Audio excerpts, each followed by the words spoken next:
plezanje po skalah te ne ubije na način, kot bi pričakoval.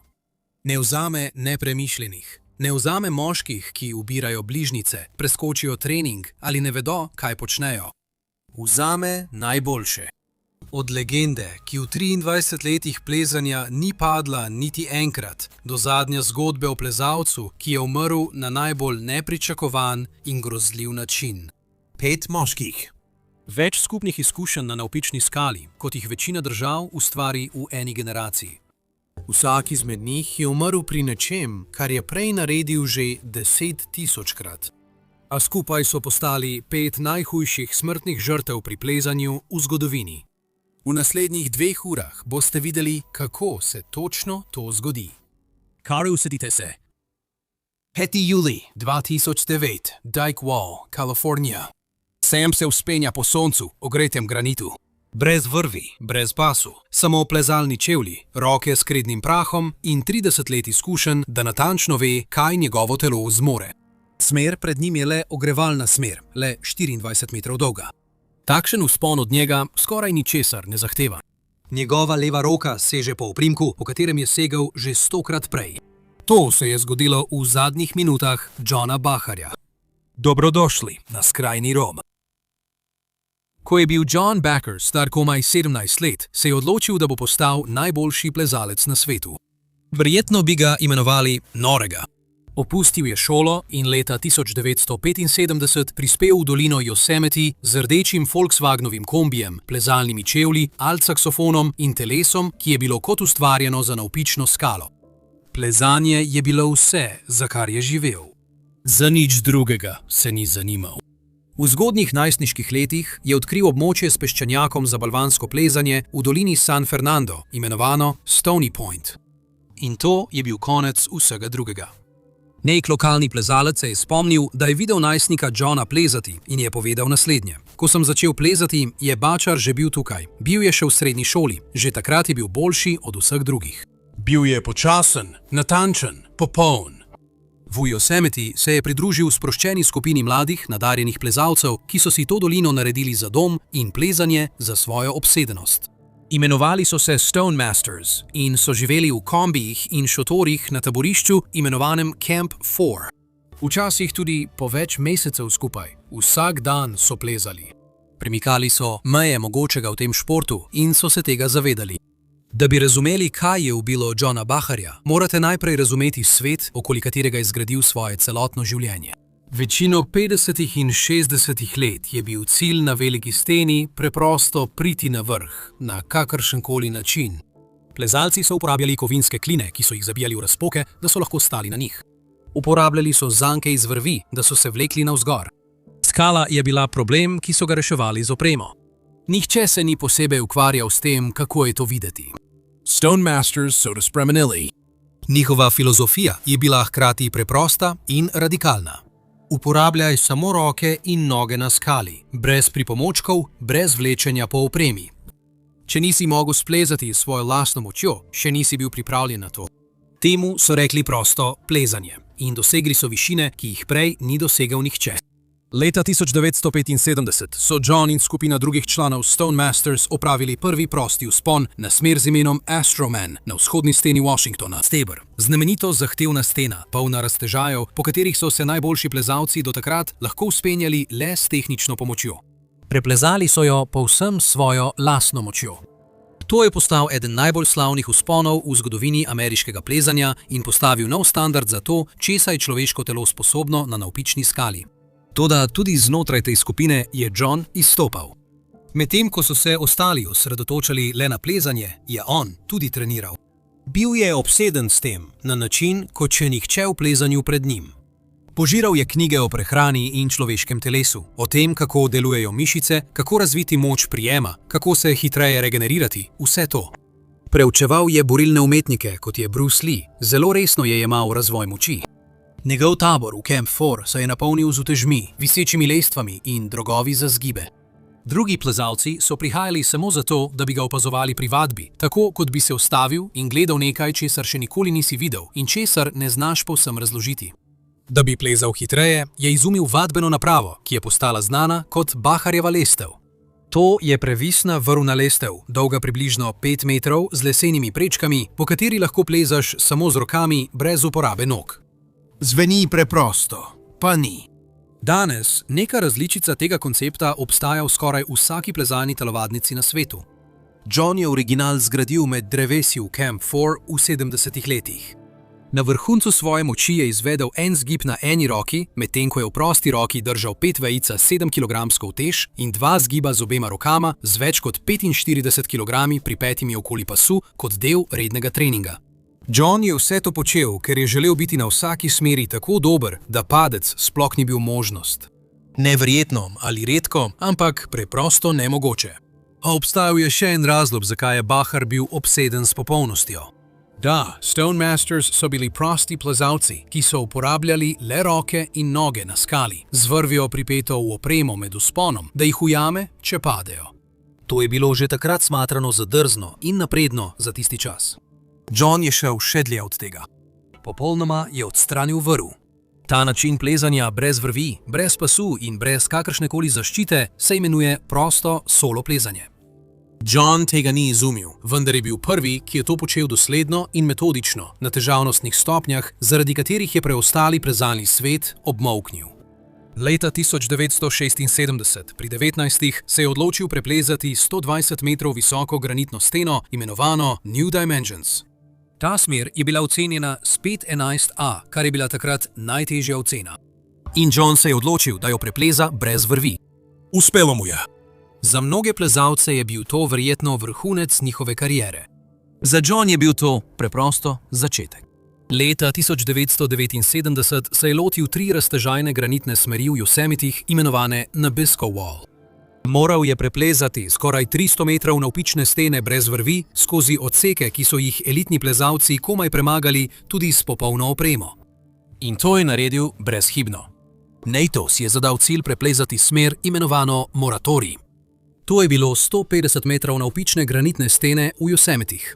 To je bilo drugače kot njegovi prejšnji poskusi. Odločil se je, da jo bo preplezal prosto solo, čeprav je še nikoli ni plezal. Pri plezanju se temu reče solo na pogled in velja za najbolj nevarno stvar, ki jo lahko človek prostovoljno naredi na skali. Na poti navzgor ni imel popolnega nadzora, vsako gibanje je preizkušalo njegove meje. Prišel je na vrh in se spustil dol. Namesto tistega čistega zadovoljstva, ki ga je bil vajen po plezanju, je tokrat občutil nekaj drugega. Kasneje je opisal: na vrhu sem se počutil kot prazna lupina, kot da sem se izmazal z nečim, česar ne bi smel. Ta občutek je pomenil, da je bila sreča dejavnik in sreča po filozofiji Johna Baharja ni bila sprejemljiva. Sreča je pomenila, da se je razlika med njim in tlemi zožila na nekaj, česar ni mogel povsem predvideti. Zato se je odločil, da bo od tistega trenutka naprej brez vrvi plezal le smeri, ki jih je z vrvjo preplezal dovolkrat, da je poznal prav vsak gib z absolutno gotovostjo. Sam vzpon bi bil na to čista predstava mojstrstva, nadzor, ne preživetje je bil standard. To je bila njegova plezalna filozofija in ta je prinesla dosežke, kakršnih šport še ni videl. John je premagal smeri, ki jih večina resnih plezalcev ni preplezala niti z vrvjo. V več kot 30 letih je preplezal približno 1,5 milijona čevljev skale brez kakršnekoli zaščite.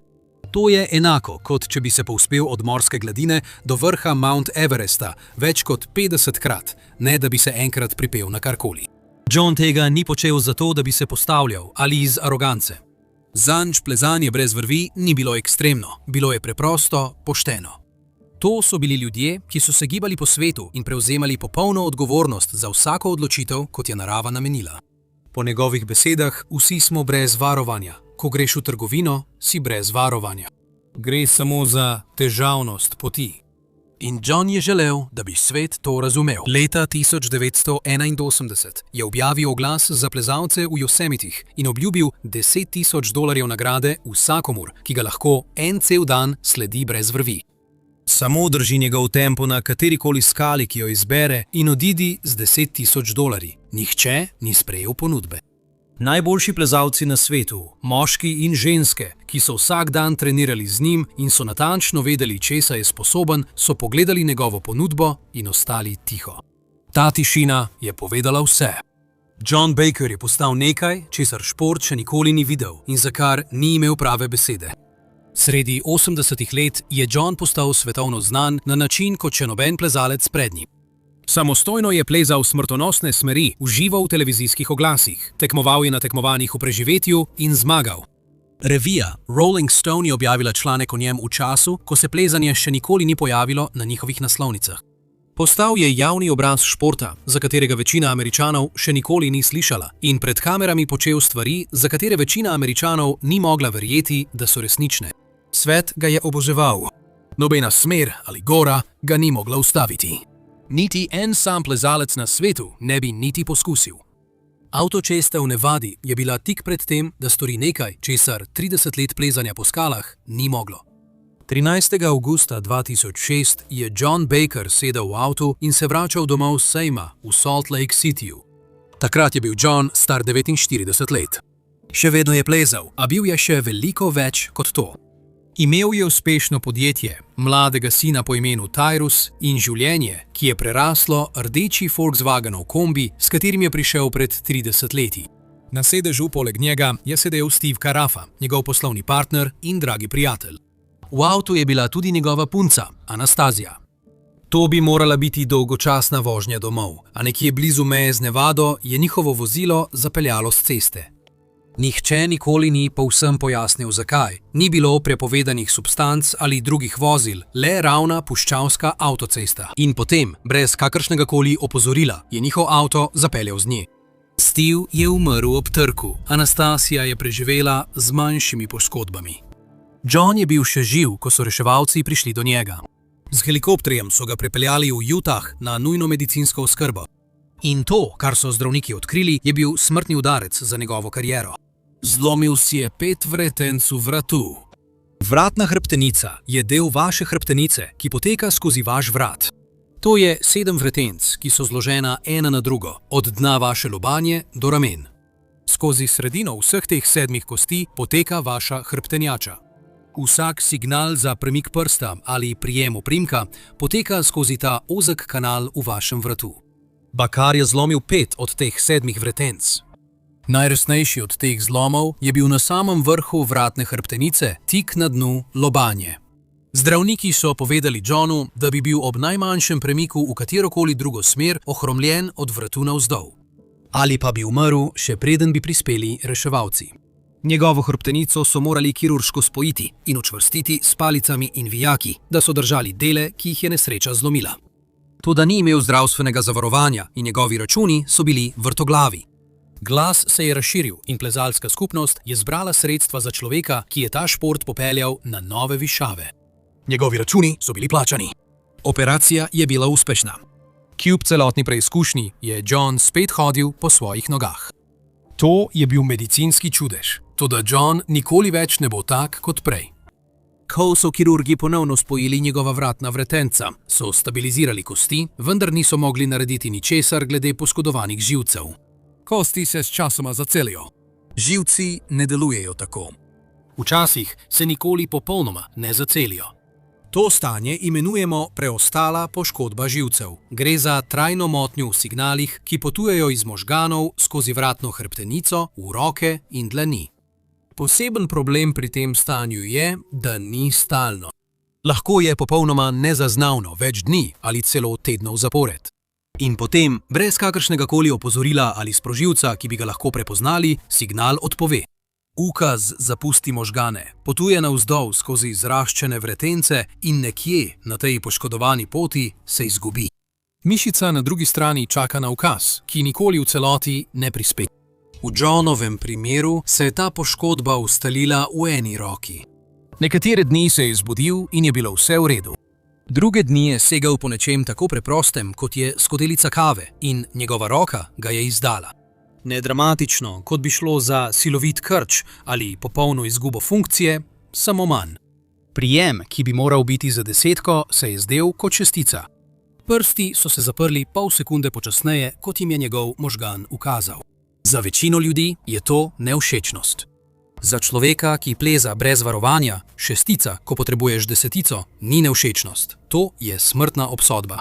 Najhujši del za Johna je bil, da nikoli ni mogel vedeti, kakšen dan bo, dokler se ni že dogajal. Njegovo telo mu zjutraj ni dalo nobenega signala, da bo danes slab dan. Počutil se je v redu, dokler se nenadoma ni več dobro počutil. Kljub temu je še naprej plezal brez varovanja. To je bil preprosto on. To je bil edini način, kako je sploh znal biti. Če bi prenehal, bi bilo, kot da bi se odpovedal kisiku. Zato je zaradi poškodbe naredil prilagoditve. Prenehal je plezati na meji svojih zmožnosti in namesto tega izbiral smeri, ki so bile krepko znotraj njegovih sposobnosti. Smeri, ki so bile tako daleč pod njegovim maksimumom, da bi moral tudi na slab dan, tudi na dan, ko je bila roka le šestica, še vedno zlahka obvladati plezanje. Plezal je solo brez vrvi, z več rezerve, kot jo je kdajkoli prej potreboval. Leta po nesreči je ta pristop deloval, dokler ni več deloval. 5. julij leta 2009, nedeljsko jutro, Mammoth Lakes, Kalifornija. John se je zbudil, sedel v avto in se odpeljal 5 minut do stene, ki jo je obiskal že stotinekrat. Dyke Wall leži nad jezerom Lake George na 9000 čevljih nadmorske višine. Bila je le nekaj korakov od njegovih vhodnih vrat in John je poznal vsak njen centimeter. Pot, ki jo je izbral tistega jutra, se je imenovala Mr. Kamikaze, ocenjena s 50 A in je bila visoka le 80 čevljev. Za Johna je bilo to v plezanju enako, kot da bi profesionalni šprinter lahkotno odtekel do konca ulice. On in njegov partner sta jo uporabila za ogrevanje le 2 dni prej. Seveda ni imel vrvi pri sebi, to je bilo popolnoma nepotrebno. Drugi plezalci so bili tistega jutra na steni, pripravljali opremo, preverjali sidrišča, se pogovarjali med seboj. Nihče od njih ga ni opazoval. In nenadoma se je zaslišal glasen pok, ki je napolnil zrak kot težka padajoča skala. Nato pridušen stok, potem pa tišina. Plezalci so pogledali proti vznožju stene in videli majhen oblak prahu, ki se je dvigal stal. V manj kot minuti so pritekli do mesta in našli Johna, ki je ležal ob vznožju pečine. Ni se odzival. Stekli so k njemu. Nekdo je poklical 911, nekdo drug je stekel po komplet prve pomoči. Plezalci okoli njega so se pogovarjali z njim, medtem ko so čakali in opazovali, ali bo pokazal kakršenkoli znak odziva. Ni bilo nobenega. Reševalna ekipa je prispela in ga na nosilih s kolesi odpeljala iz kanjona. Odnesli so ga do obale jezera George in ga dali na čoln, da bi prečkali vodo. Na drugi strani ga je čakalo reševalno vozilo. Odpeljali so ga v bolnišnico Mammoth, vendar je bilo prepozno. John Baker je umrl tistega popoldneva, star je bil 52 let. Vsi so poskušali razumeti, kaj se je zgodilo, kako. Kako lahko največji prosti soloplezalec vseh časov pade na ogrevalni smeri? Kaj se je tam zgoraj zgodilo? Nekaj dni po nesreči se je plezalec z imenom Ermas Farnoš na prošnjo Bakarjeve partnerke Paule vrnil na Mr. Kamikaze in pregledal vsak oprimek na smeri. Metodično je pregledal steno in iskal kakršenkoli znak sveže skale, katerokoli mesto, kjer bi se lahko kaj izpulilo. Na granitu se včasih zgodi, da se oprimek odlomi. Lesk se odcepi od stene in nenadoma oprimek, na katerega si se zanašal, preprosto ni več tam. To bi vse razložilo, a ni našel ničesar. Paula je smer preplezala sama približno mesec dni kasneje in to potrdila. Vsak oprimek je bil nedotaknjen, stena ga ni izdala. Ko pa je končno izšel njegov obdukcijski zapisnik, je povedal zgodbo, ki je skala ni mogla. Vzrok smrti je bila obsežna možganska krvavitev. John je z glavo udaril ob določen oster kamen na vznožju stene in ta udarec je bil tisti, ki je vse končal. A prav druga odkritja so ljudi povsem pretresla. Oba zapestja Johna Bakerja sta bila zlomljena, obe njegovi gležnji sta bili zlomljeni. To so 4 zlomljene okončine. To pomeni, da je bil pri zavesti med padcem. In med padcem se je njegovo telo borilo. Njegove roke so segale naprej, njegove dlani so poskušale nekaj ujeti, upočasniti, zgrabiti, karkoli na steni. Njegove noge so se pripravile na udarec. Delal je to, kar je vedno počel na skali. Reševal je probleme, poskušal najti pot skozi. Z drugimi besedami, njegov padec ga ni popolnoma presenetil. V tistih zadnjih sekundah je vedel, kaj je šlo narobe. Najbolj verodostojna razlaga prihaja od uporabnika plezalnega foruma, ki trdi, da je osebno poznal Bakarja in se z njim pogovarjal v dneh tik pred njegovo smrtjo. Ta oseba je zapisala: Moji pogovori z njim, teden in dan prej, o njegovi nenadni izgubi moči v rokah in koordinacije, morajo biti razlog za to tragedijo. Ko vse skupaj povežeš, je vse zelo preprosto. Nekje na tej steni je njegova roka segla po oprimku, po katerem je segla že 100-krat prej, a signal ni prispel, kot bi moral. Njegovo telo ga je izdalo v najslabšem možnem trenutku. Sprašujem se, o čem je razmišljal John Bacher v tistih zadnjih sekundah. Sprašujem se, ali je človek, ki je 30 let preživel v večji gotovosti kot kdorkoli drug na svetu, v tistem trenutku občutil tisto praznino, ki jo je opisal desetletja prej, kot da se je izmazal z nečim, s čimer se ne bi smel. Leta 1983, 26 let preden je umrl, je John Bacher dal obsežen intervju za revijo Rolling Stone. Vprašali so ga o smrti. Rekel je, morda bom nekega dne ugotovil, da nimam toliko nadzora, kot sem mislil, da ga imam. Morda bom kar naenkrat umrl. Raže grem na ta način, kot pa na smrtni posteli pri 80-ih. John je sprejel usodno odločitev, da zaupa telesu, ki ga je že opozorilo, da odpoveduje. 23. oktobra 2006, Leaning Tower, dolina Yosemite. 47-letni plezalec stoji 150 metrov nad tlemi, popoldansko sonce ga prijetno greje po obrazu. Roke ima raztrgane od napornega dneva dela. Pod njim se dolina razprostira v jesenski svetlobi. Tukaj zgoraj sta samo on in skala. Težji del je opravljen. Po tej smeri je delal več dni, preplezal je zahtevne odseke, zdaj pa mora le še spustiti se po fiksnih vrveh in končati za danes. Preprosto, rutinsko. Nekaj, kar je v življenju naredil že 10 000-krat. Razen tega, da se bo v naslednjih 2 sekundah zgodilo nekaj, kar bo pretreslo plezalce po vsem svetu. V nekaj dneh bodo proizvajalci začeli na novo oblikovati svojo opremo in 18 let kasneje se bo njegovo ime še vedno učilo na vsakem plezalnem tečaju, kot trenutek, ko se je vse spremenilo. To je neverjetna zgodba Todda Skinnerja. Todd Skinner je revolucioniral skalno plezanje. Ljudje so ga imenovali Michael Jordan tega športa. In iskreno, ko pogledaš, kaj je dejansko dosegel, ta primerjava ni pretirana. Todd se je rodil 27. oktobra 1958 v Pinedalu v Wyomingu. Njegov oče je vodil šolo preživetja v naravi, Todd pa je odraščal o plezanju po nizkih stenah blizu jezera Burnt. Pri 11 letih je osvojil vrh Gannett Peak, najvišjo točko Wyominga, ki meri 13 804 čevlje. Bil je eden najmlajših plezalcev, ki so kdaj stali na tem vrhu. Toda tisto, kar je naredil po fakulteti, je spremenilo vse. Pri 30 letih se je Todd odločil poskusiti nekaj, za kar so ljudje mislili, da je nemogoče. V 80 letih je prosto plezanje doživljalo razcvet. Plezalci po vsem svetu so premagovali vedno težje smeri na skalnih stenah in dokazovali, da lahko ljudje počnejo stvari, ki so se še desetletje prej zdele nemogoče. In nikjer ni bila ta revolucija silovitejša kot v dolini Yosemite v Kaliforniji. Prosto plezanje pomeni, da uporabljaš samo roke in noge na skali. Vrv je tam samo zato, da te ujame, če padeš. Ne smeš vleči za opremo ali uporabljati pripomočkov, da bi si pomagal navzgor. Samo čisto plezanje. In v 80 letih je to določalo pravega plezalca. To je povzročilo težavo v Yosemitu. Da bi razumeli zakaj, morate poznati El Capitan. To je 900 metrov visoka navpična stena iz granita, ki se dviga iz doline Yosemite v Kaliforniji, ena najbolj znanih skalnih sten na svetu. Plezalci prihajajo iz vseh držav, samo zato, da stojijo ob vznožju in pogledajo navzgor. Do leta 1988 je bil El Capitan preplezan že 100-krat, vendar je vsak vzpon uporabljal plezalne pripomočke in opremo, ki si jo zabiješ v skalo, ter drugo opremo, ki ti pomaga pri vzponu, ne pa samo roke in noge na skali. Tako se je pojavilo vprašanje, ali lahko El Capitan preplezaš prosto. Večina ljudi je rekla ne, stena je bila prevelika, pretežka, preveč zahtevna. Najtežji deli so bili ocenjeni s 5,13, kar je pomenilo brutalno, skoraj nemogoče težko.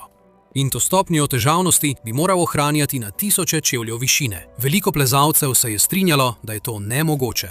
Toda Todd je imel povedati nekaj drugega. Nekaj, kar je pomenilo, da je treba na novo napisati, v kaj so plezalci sploh verjeli, da je mogoče.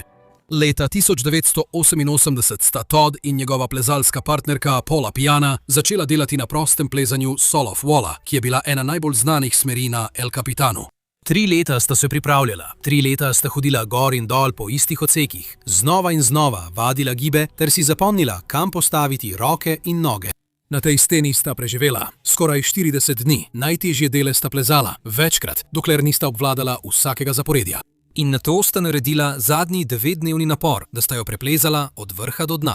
To pomeni 9 dni življenja na steni, spanja v visečih šotorih, na tisoče čevljev v zraku in plezanja najtežjih smeri na skali samo z rokami in nogami. Ampak uspelo jima je. Tisti 9. dan sta dosegla vrh. To je bil prvi prosti vzpon na veliko steno El Capitana. Prvič, da je kdo preplezal 900 metrov granita, pri čemer je uporabljal samo svoje telo in skalo. Ta en sam vzpon je zavedno spremenil Yosemite. Dokazal je, da prosti plezanje ni bilo namenjeno le kratkim smerem, lahko si ga prenesel na največje stene na svetu. Toda Todd ni tam končal. Leta 1995 je odpotoval v Pakistan in preplezal vzhodno steno Trango Towerja. To je bil prvi prosti vzpon na svetu z oceno 7. To je bila najvišja stopnja težavnosti, ki je takrat obstajala. Smer je bila več kot 6000 metrov visoka. Todd in njegova ekipa pa so na tej steni preživeli 60 dni. Da, 60 dni so živeli na gorski steni. In vse to se je dogajalo v najbolj smrtonosni sezoni v zgodovini Karakoruma, ko so plazovi ubijali plezalce na sosednjih vrhovih, nevihte pa so odprave po več dni zapirale v šotore. Njegov plezalni partner na Trangu, Bobby Model, se je spomnil trenutka, ko sta bila med silovito nevihto 9 dni zapored ujeta v šotoru. Stena nad njima je bila prekrita z ledom. Večina drugih odprav je že obupala in odšla. Todd pa je na steno njunega šotora napisal nekaj, kar ga je resnično opisovalo. V temu moraš brcati, dokler ne začne krvaveti dnevne svetlobe. In 7. septembra 1995, po 60 dneh na steni, sta dosegla vrh in opravila prvi prosti vzpon 7. stopnje na svetu. To je bila najvišja težavnostna stopnja, ki je takrat obstajala, na 6000 metrov visoki steni in to ravno v najbolj smrtonosni sezoni, kar jih je Karakorum kdaj doživel.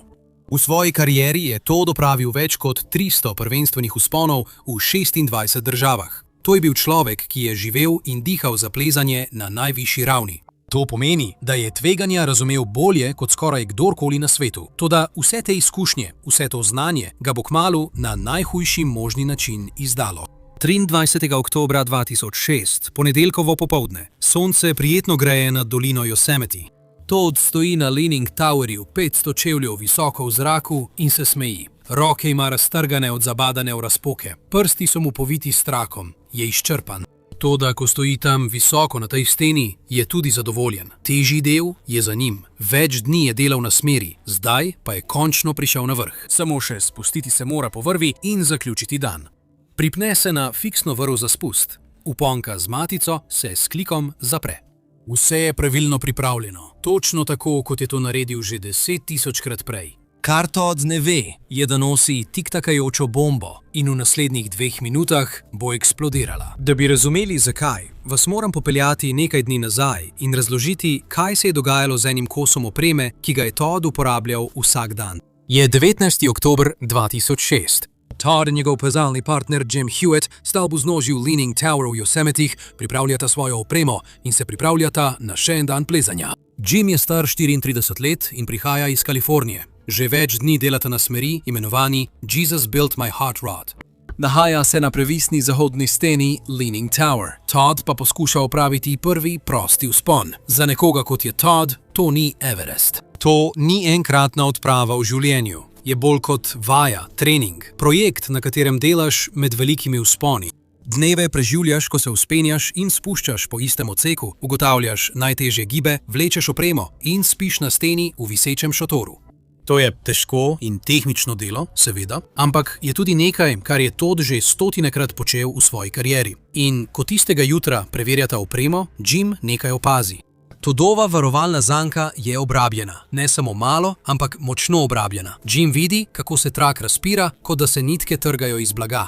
Kasneje oceni, da je obrabljena približno 15 do 20%. Zdaj si predstavljate, da ste na Jimovem mestu. Vi ste mlajši plezalec. Ste z legendo, z nekom, ki je pozabil več o varnosti pri plezanju, kot bo večina ljudi kdajkoli vedela. In zdaj mu morate povedati, da je njegova oprema nevarna. Toda Jim, treba mu je priznati, spregovori.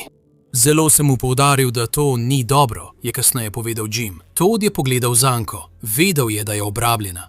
Ne preplezaš toliko dni po vrveh, ne da bi opazil, da tvoja oprema trpi. In ga ne odpravi, samo reče, imaš prav, nov pas je že naročen. Preprosto priznanje. Nov pas je že naročen. Samo še nekaj dni plezanja, potem ga bo zamenjal. Celo pogovarjata se o tem, da bi za vsak slučaj zanko podkrepila z dodatnim trakom. Ampak, ko se o tem pogovarjata, nobeden od njiju tega ne jemlje kot nujno. Pri plezalnih pasovih pa je tako. Plezalni pas ima več delov. Okoli pasu gre pas, okoli stegen pa zanke za noge. Ti dve pa na sprednji strani povezuje zanka iz traku, ki se imenuje varovalna zanka. Ta zanka je najmočnejši del tvojega pasu. Ko je nova, lahko prenese več kot 2700 kg sile, kar je veliko več od tvoje telesne teže in veliko več od sile tudi pri zelo močnem padcu.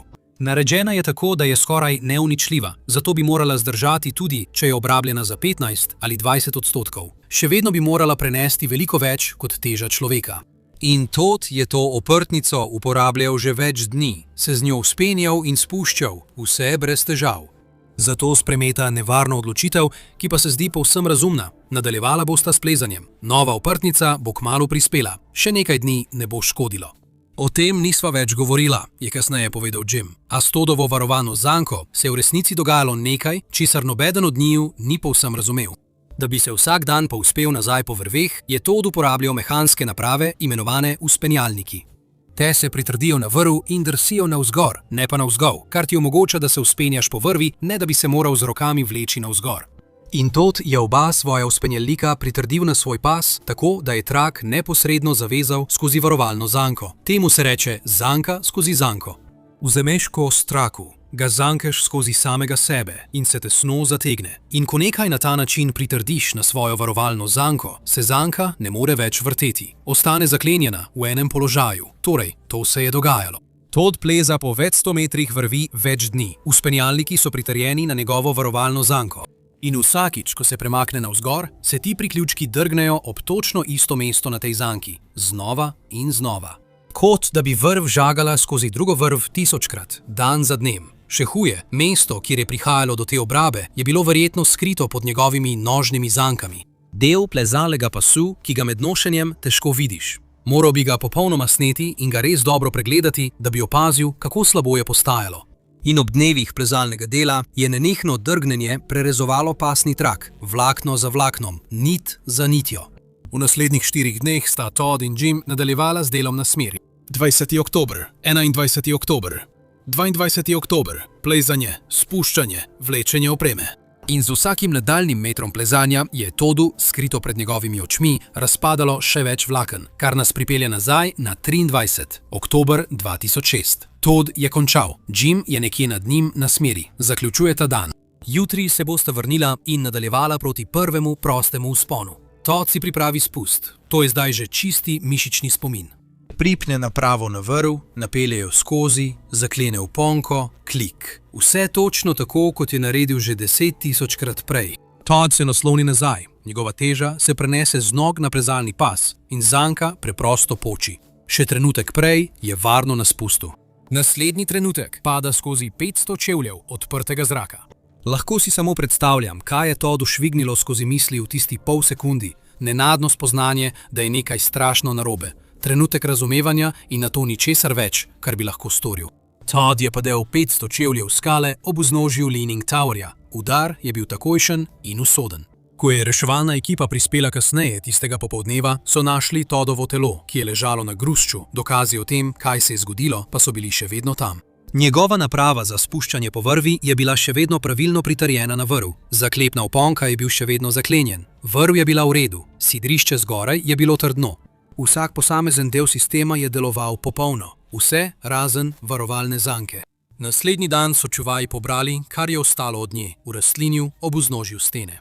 Ko so jo natančno pregledali, so lahko videli točno to, kar je ubilo enega največjih plezalcev vseh časov. Trak je bil na mestu preloma zelo obrabljen.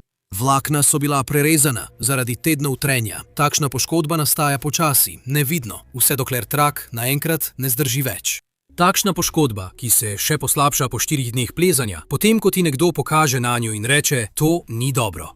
Če sem iskren, ko sem prvič slišal za zgodbo Todda, sem najprej pomislil, da gre za še en klasičen primer prevelike samozavesti. Legenda, ki je mislila, da je nad osnovami. Nekdo, ki je postal tako dober v plezanju, da je nehal upoštevati svoja lastna varnostna pravila. A bolj kot sem raziskoval, kaj se je v resnici zgodilo, bolj sem ugotavljal, da sploh ni šlo za to. To ni bila aroganca.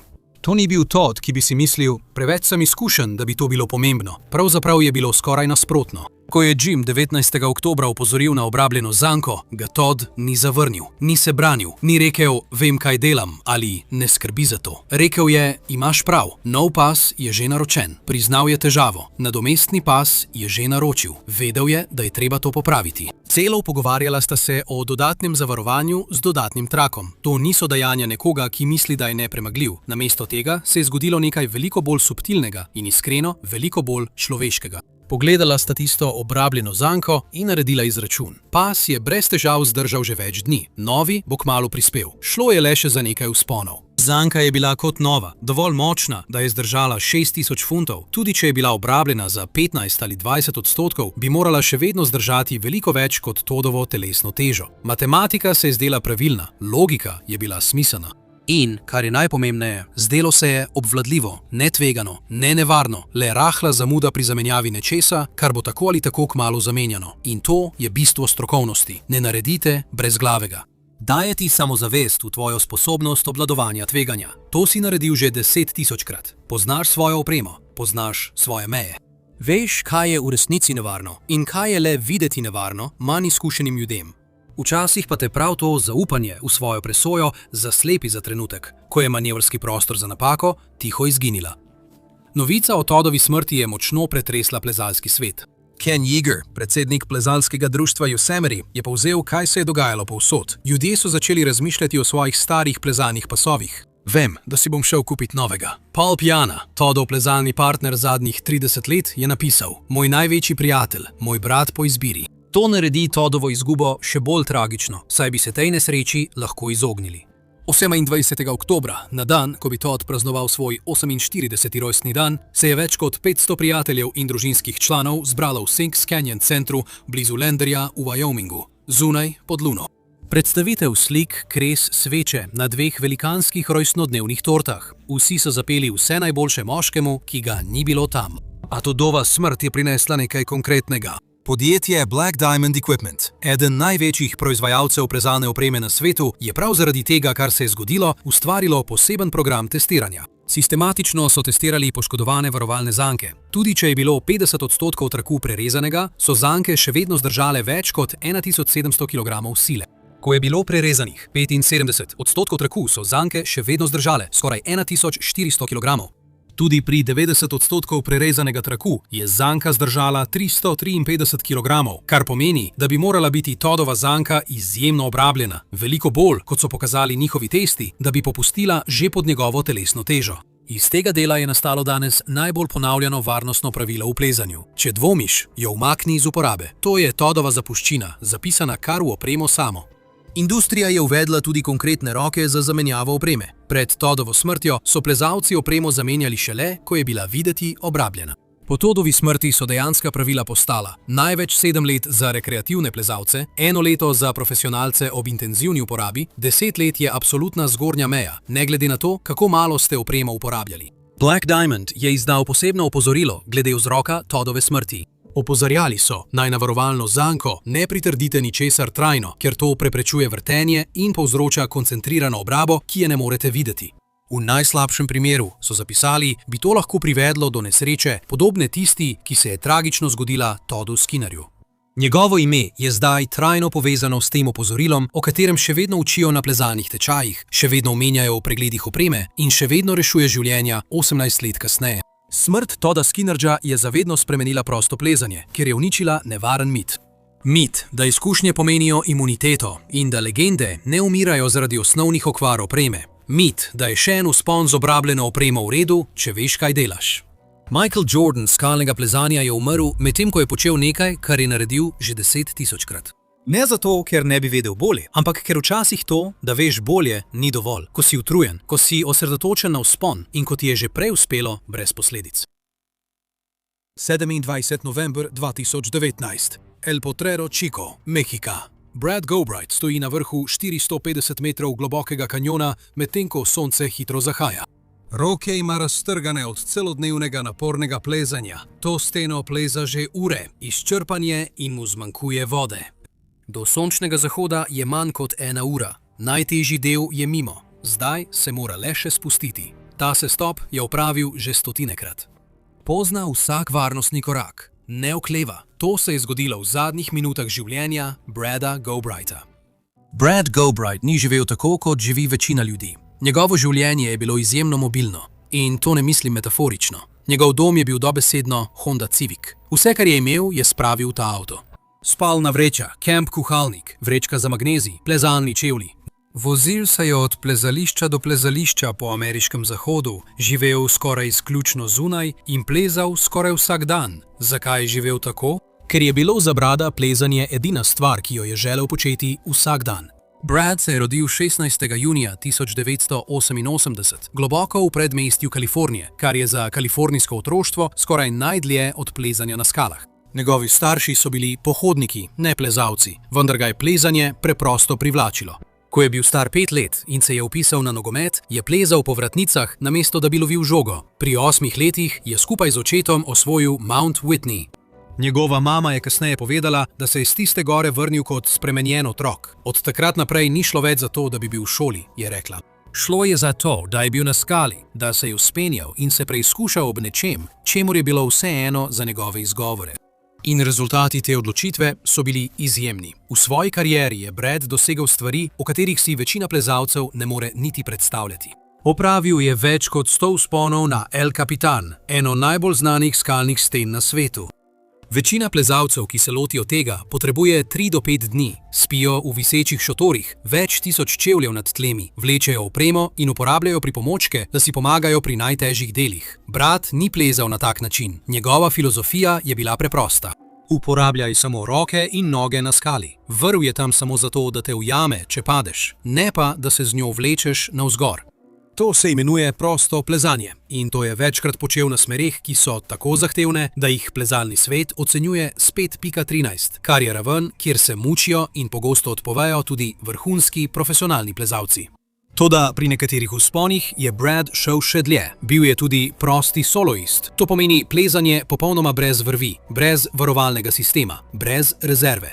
Ena sama napaka, spodrsnilo noge ali roka, ki ne prime, pomeni smrtni padec. In to je počel na smereh, kjer bi ga padec takoj ubil. Njegov najtežji prosti solo je bila smer z imenom Hairstyles and Attitudes v kanjonu El Dorado v Koloradu. Preden se je odločil, da jo bo preplezal brez vrvi, je smer vadil vsaj 50krat, v več kot enem letu, 50krat z vrvjo. Vaditi je moral vsak posamezen gib, si zapomniti vsak oprimek za roke, vsak stop za noge, dokler si ni celotnega zaporedja vtisnil v mišični spomin. 2 tedna pred dejanskim solo vzponom je splezal do vznožja in se obrnil.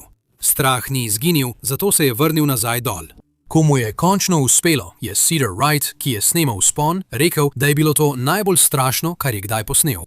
Brad sam je kasneje priznal, da je morda pri tem šel predaleč. Je bilo to nevarno? Zagotovo. Leta 2008 so ga njegovi plezalni partnerji izključili iz ekipe za El Capitan, ker je njegovo plezanje postalo tako divje in nevarno, da se ljudje ob njem niso počutili varne.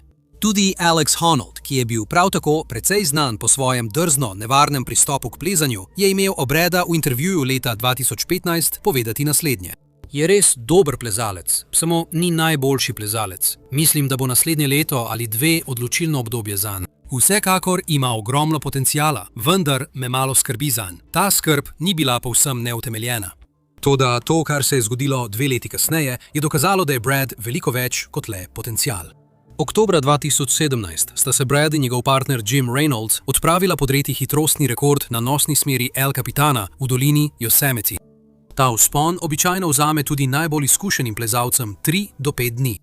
Alex Honnold je imel obstoječi rekord z 2 urama, 23 minutami in 46 sekundami. Brad in Jim sta ta rekord lovila več kot 1 leto.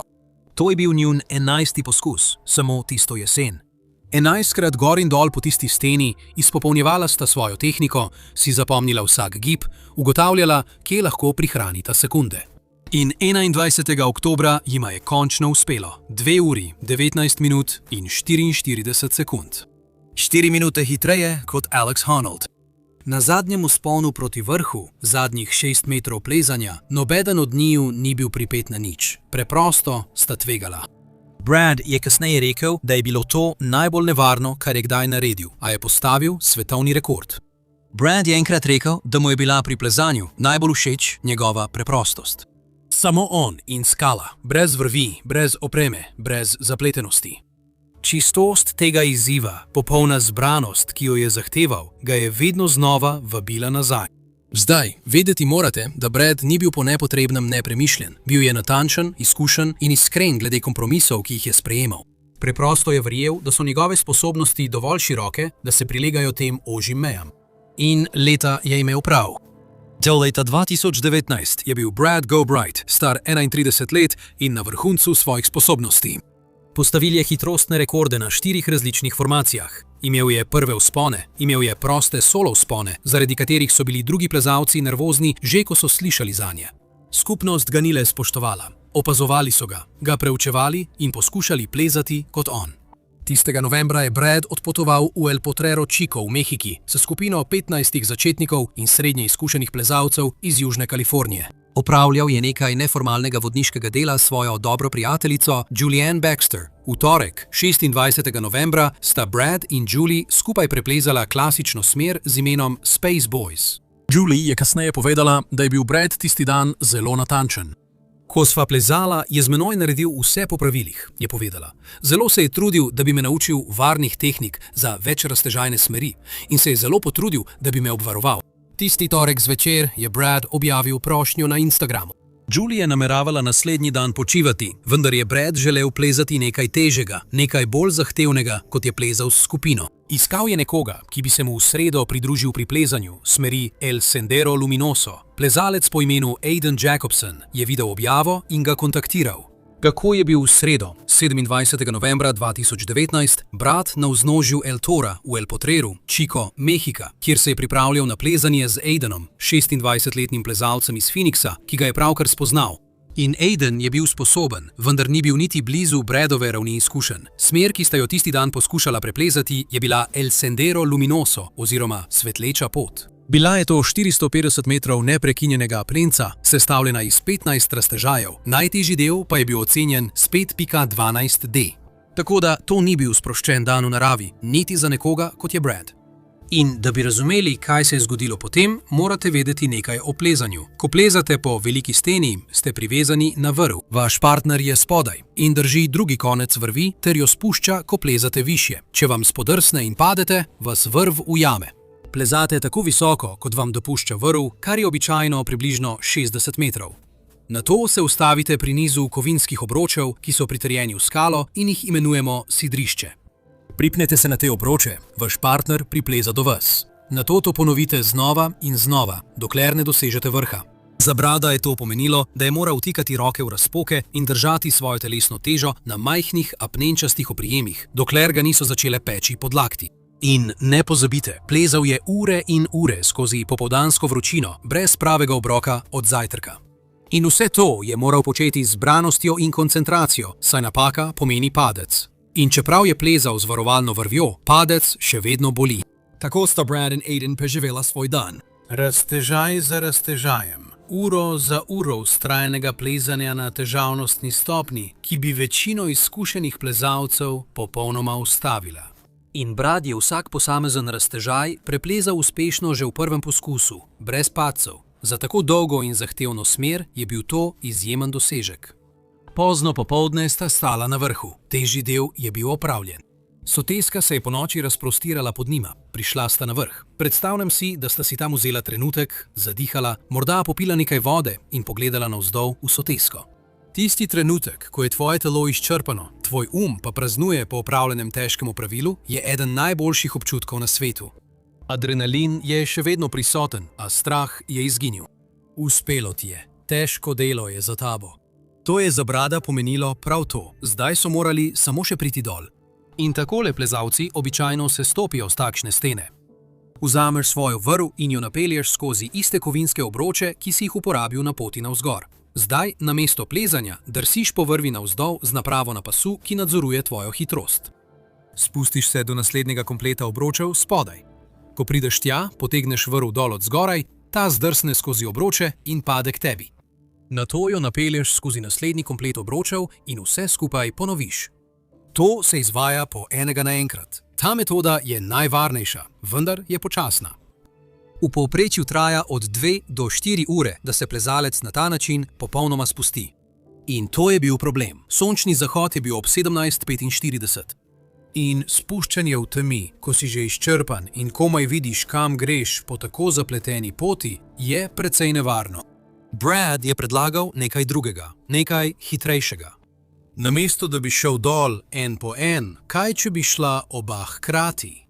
Vrvi napelješ skozi sidrne obroče kot običajno, vendar je namesto, da bi jo potegnil dol in ponovno napel na vsaki postaji, pustiš tam zgoraj. Ena oseba visi na eni strani vrvi, druga oseba visi na drugi strani in oba se hkrati spuščata dol. Tvoja teža uravnoteži težo druge osebe, kar drži vrv na mestu pri sidru zgoraj. Ta metoda se imenuje simultano spuščanje po vrvi. To ni nekaj, kar bi se naučil na začetnem tečaju, vendar je to pogosto med elitnimi hitrostnimi plezalci. Brad je to že na desetinekrat naredil. Zanj je bilo to verjetno že rutina na tej točki. Za Aidna, plezanje z dekom Bradovega kalibra, mu verjetno niti na misel ni prišlo, da bi podvomil o tehniki. Tako sta vse pripravila. Začela sta s sočasnim spuščanjem po vrvi z vrha, ko pa sta prišla do 9. raztežaja, sta naletela na težavo. Na tistem sidrišču sta bila že 2 plezalca. Kavenski obroči, kjer sta morala Brad in Aiden pripraviti naslednje spuščanje, so bili zasedeni. Za vse 4 ni bilo prostora. Tako sta morala Brad in Aiden ugotoviti, kam drugam lahko gresta. Pod njima je bila velika polica na vrhu 5. raztežaja. To bi bilo popolno. To je bilo veliko, udobno mesto, kamor bi se spustila. Ko pa sta pogledala, koliko vrvi imata, sta ugotovila, da ni dovolj dolga, da bi v enem zamahu dosegla to polico. Zato sta se odločila za 6. raztežaj. To je bilo le 15 metrov nad veliko polico. Potreben je bil kratek spust po vrvi, nič zapletenega. In tukaj se je zgodila tista ključna odločitev. Običajno, ko pripravljaš spust po vrvi, vzameš svojo vrv in jo napelješ skozi kovinske obroče, ki so pritrjeni v skalo. Nato vlečeš vrv, dokler njen točen sredinski del ne leži v teh obročih. Na ta način sta obe strani vrvi, ki vizita pod tabo, enako dolgi, enaki na obeh stranih. Ampak Brad in Aiden tega tokrat nista naredila. Ker je bil spust tako kratek, sta mislila, da bo v redu. Nista se trudila preveriti, ali je vrv enakomerno razporejena. Aiden je lahko videl, da se njegova stran jasno dotika police spodaj. Bredova stran pa se je zapletla v grm ob strani. Aiden je vprašal: Breda, sva v redu? Brad je pogledal postavitev in rekel: ja, lahko razvozlamo vrv na poti dol. Obstaja samo še en ključen varnostni korak. Na samih koncih vrvi moraš narediti velike vozle. Debeli, obsežni vozli, ki so preveliki, da bi šli skozi tvojo napravo za spuščanje. Na ta način, če gre kaj narobe, se vozel fizično zatakne v tvoji napravi in se prenehaš spuščati. Zaveš se, kaj se dogaja in to popraviš. Ampak tudi Brad in Aiden nista zavezala vozlov. To je le 50 čevljev, bosta v redu. Brad je šel čez rob na eni strani, Aiden ga je sledil na drugi strani, nekoliko nad njim in skupaj sta začela spuščanje. Aiden je opisal, kaj se je zgodilo nato v svojem pričevanju za revijo Outside. Začela sva se spuščati. Bil sem nekoliko nad njim, bil sem na levi, on je bil na desni. Potem sem nenadoma začutil pok in začela sva padati. Nista se zavedala, da na Bradovi strani ni bilo toliko vrvi, kot sta mislila. Ni bilo dovolj, da bi Brad prišel do police. In ker ni bilo vozla, ki bi to ustavil, je vrv preprosto zdrsnila skozi njegovo napravo. Aiden se je spomnil trenutka in rekel: on je zakričal, jaz sem zakričal. Šel sem skozi nekaj rastlinja in vse, česar se spomnim, je, da sem videl, kako je njegova modra majica grmiči poskakovala čez rob. Tisti pok je nastal, ko je kratek konec vrvi zdrsnil skozi Bradovo napravo za spuščanje. Ker ga nič ni ustavilo, je vrv šla naravnost skozi. Bila sta približno 6 do 9 metrov nad polico, ko sta oba padla. Aiden je padel 18 do 24 metrov, preden je priletel skozi grm, ki je delno ublažil njegov padec, nato pa je udaril skalno polico spodaj. Zlomil si je oba gležnja in potreboval zdravniško pomoč, vendar je bil živ. Brat ni imel take sreče. Ni bilo grma, ki bi ublažil njegov padec. V tistem raztežaju sta bila 180 metrov nad tlemi in pri tej višini, pri tej hitrosti, traja približno 5 do 6 sekund, da človeško telo doseže tla. 5 do 6 sekund popolnega zavedanja, kaj se dogaja, in popolne nemoči, da bi to ustavil. Sprašujem se, kaj mu je šlo skozi misli. Je poskušal kaj zagrabiti? Je razmišljal, kaj je šlo narobe? Ali pa je bil tole čist, neposreden strah, na to pa nič več? Nikoli ne bomo vedeli. Vemo pa, da je Brad močno udaril ob tla na vznožju El Tora. Drugi plezalci na vznožju, ki so bili priča padcu, so takoj poklicali na pomoč, a je bilo prepozno. Umrl je takoj zaradi obsežnih poškodb zaradi tope sile. Star je bil komaj 31 let. Za nekatere ljudi se je zdelo, da je Bradov konec neizogiben. Predolgo je pritiskal premočno, celotno kariero je živel znotraj meja, ki so bile preozke, in na koncu mu je ena od njih spodletela. A bolj ko si ogledate zaporedje tega, kar se je dejansko zgodilo, manj ta razlaga drži. Brad je znal zavezovati varovalne vozle. Razumel je simultano spuščanje po vrvi bolje kot skoraj kdorkoli. Prav te tehnike je dan prej učil Julie. To tehniko je uspešno uporabil že več desetkrat. Torej, kaj se je dejansko zgodilo? Leta 1997 sta kognitivna psihologa Byrne in Bover opredelila vedenje, ki sta ga poimenovala napaka po zaključku naloge. Do nože pride, ko je glavni cilj naloge dosežen, vendar ostane še en ključen podkorak, ki pa ga nato izpustimo. Možgani zaznajo, da je naloga opravljena in preusmerijo svoje kognitivne vire stran od te naloge. Preostali koraki dobijo manj pozornosti. Primeri te napake so skorajda nerodni. Pustiti kartico v bankomatu, potem ko ste vzeli denar, pustiti originalni dokument na fotokopirnem stroju, potem ko ste naredili kopije.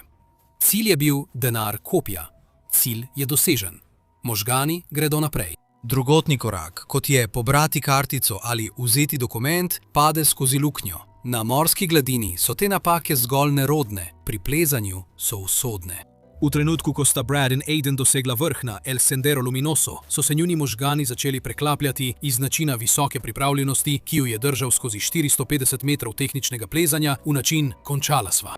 In v tem sproščenem duševnem stanju se zdi presoja, da je le še 15 metrov in da ni treba centrirati vrvi, povsem razumna, ko je težji del že za tabo. Temu dodaj še fizično izčrpanost.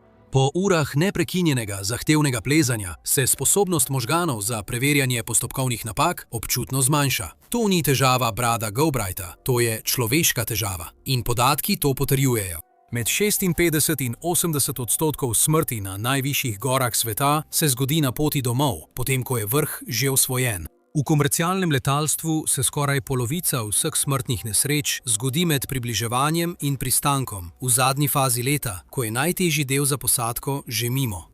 V severnoameriškem plezanju je spuščanje po vrvi vsako leto med 3 najpogostejšimi vzroki smrtnih nesreč.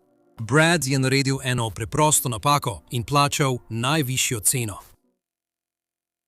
26. maj 1993, Yosemitska dolina, Kalifornija.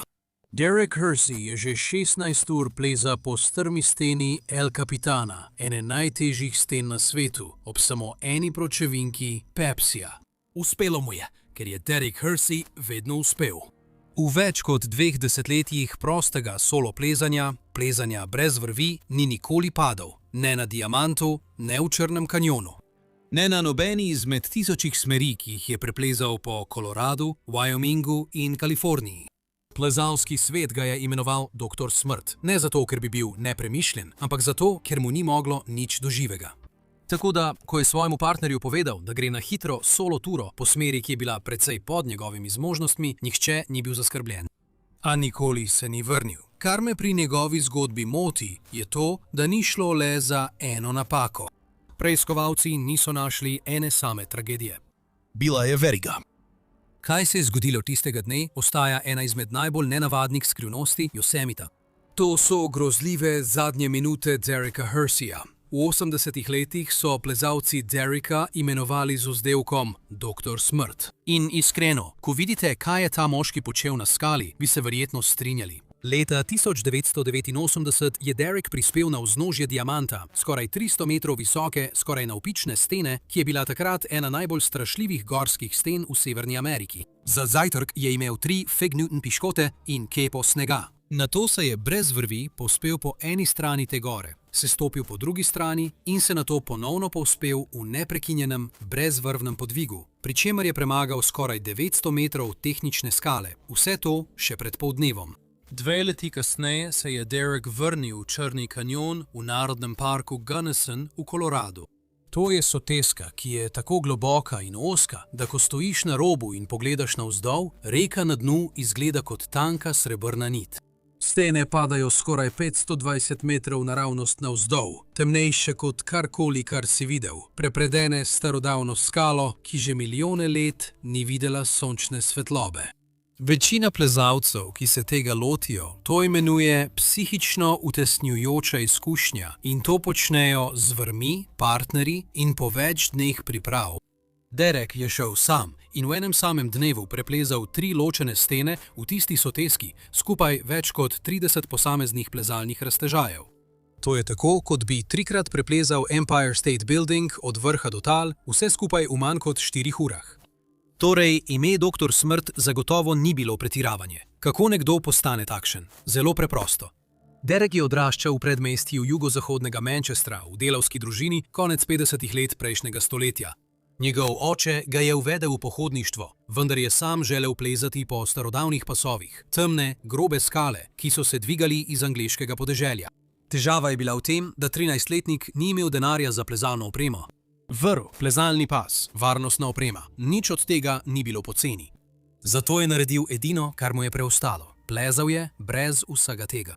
Medtem ko so se drugi otroci igrali kriket, je mali Derek plezal brez varovanja. To je vsa zgodba o tem, kako se je začelo. Do poznih najstniških let je bil del generacije mladih britanskih plezalcev, ki so pečinam posvetili vse svoje življenje.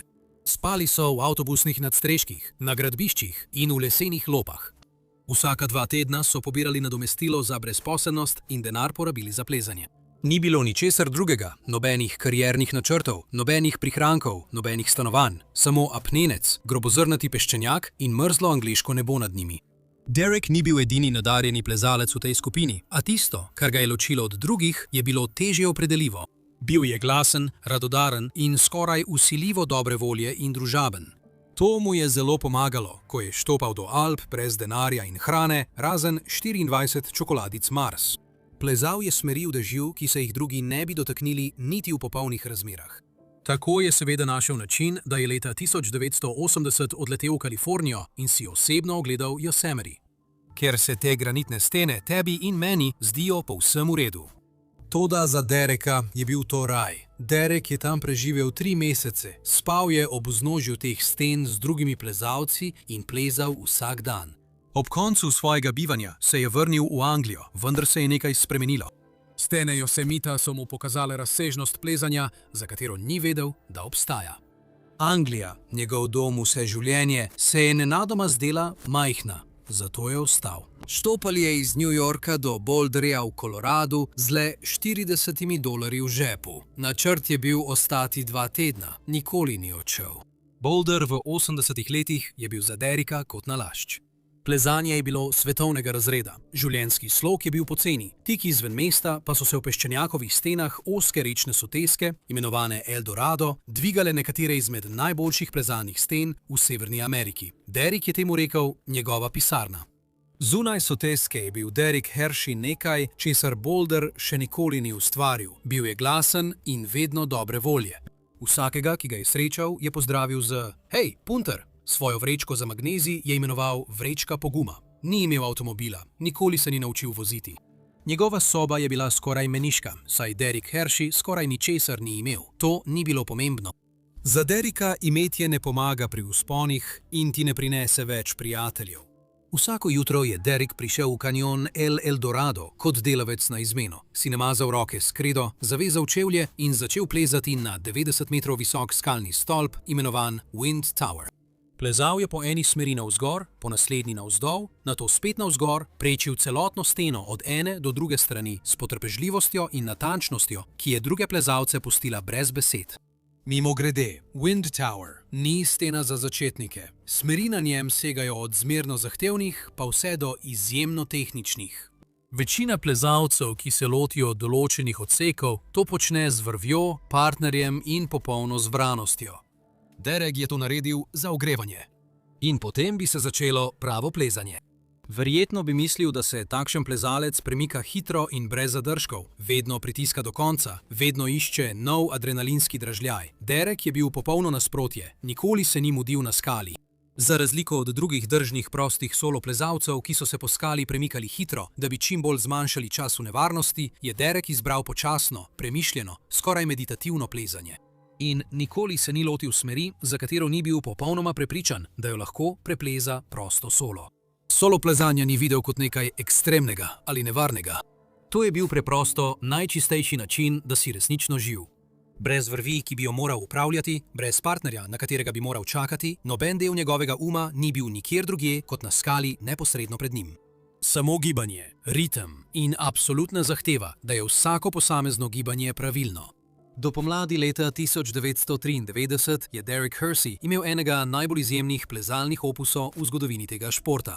V več kot 2 desetletjih je njegov plezalni opus vključeval tisoče smeri po Koloradu, Wyomingu, Kaliforniji in drugod. Stena za steno za steno, vse brez vrvi. Njegov izvod lokalnega plezalnega vodnika je povedal celotno zgodbo brez ene same razlage. Ob skoraj vsaki smeri, navedeni v tej knjigi, smer za smerjo čez 100 strani, je Derek v lastni pisavi napisal eno besedo: solo. V več kot 2 desetletjih je ocenjena skupna višina, ki jo je Derek Hersey preplezal brez vrvi, znašala približno 1,5 milijona čevljev. To je enako, kot če bi se povzpel od morske gladine do vrha Mount Everesta več kot 50krat. In nekje na tej poti je tisti plezalski potepuh iz Manchestra, ki je v Ameriko prišel s $40, ustvaril nekaj resničnega. Izkušeni plezalci so ga začeli iskati. Ljudje, ki so želeli plezati z najboljšimi, so bili pripravljeni dobro plačati, samo da bi lahko en dan sledili Dereku po steni. Zato je to spremenil v plezalni posel. Poimenoval ga je Extreme Rock. Njegova niša je bila preprosta. Usmeri ga na katerokoli smer in že 20 sekund kasneje boš plezal za njim. Glas se je hitro razširil. Čez noč je postal velik uspeh. Njegovo novo podjetje mu je prineslo dovolj denarja, da si je lahko kupil opremo in pri plezanju uporabljal vrvi, vendar nikoli ni prenehal s prostim solo plezanjem. Lahko bi rekli, da je bila to vedno njegova prva ljubezen.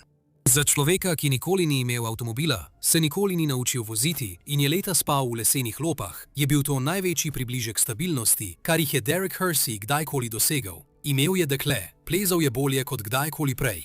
Končno je služil denar z edinama 2 stvarema, ki ju je kdajkoli ljubil: plezanjem in glasnim pogovarjanjem s pivom v roki. Življenje je bilo preprosto, popolno. Sredi maja 1993 sta Derek in njegov plezalni partner Craig Lubon spakirala opremo in se iz Boulderja odpeljala v dolino Yosemite. Imela sta en glavni cilj za to potovanje. Kar se je zgodilo na to, je ena najdaljših nerešenih skrivnosti v Yosemitu. 26. maj 1993, 3:00 zjutraj. Dolina Yosemite je bila popolnoma temna in tiha. V dolini ni bilo slišati nobenega zvoka, razen 2 moških, ki sta tiho pakirala svojo opremo in se pripravljala na najtežji plezalni dan, ki sta ga doživela na tem potovanju. Pripravljala sta se, da bosta se zapisala v zgodovino. Ob 5:15 sta bila že pri vznožju stene. Tokrat, kar je bilo za Dereka nenavadno, sta imela vrvi in tehnično opremo. Ta vzpon je to zahteval.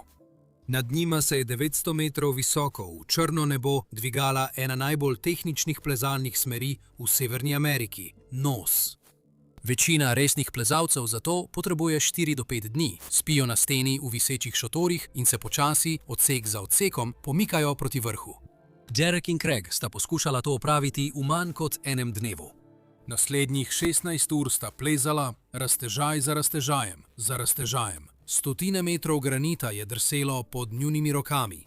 Derek je plezal svojo običajno umirjeno potrpežljivostjo. Nikoli ni hitel, nikoli ni bil paničen, samo premikal se je skozi skalo, tako kot se je vedno premikal skozi skalo. En premišljen gib, naenkrat, stotine metrov nad dnom doline, miren kot človek na jutranjem sprehodu. Plezala sta skozi jutro, v popoldne in v večer, sonce je potovalo po nebu nad njima in nato zašlo za stene doline. Zrak se je ohlajal, skala je v bledikavi svetlobi postajala siva, zvezde so se začele pojavljati nad vrhom, ki ga še vedno nista dosegla. Ob 21 uri. 16 ur po začetku sta Derek Hersey in Craig Lubin stopila na vrh El Capitana. Uspelo jima je.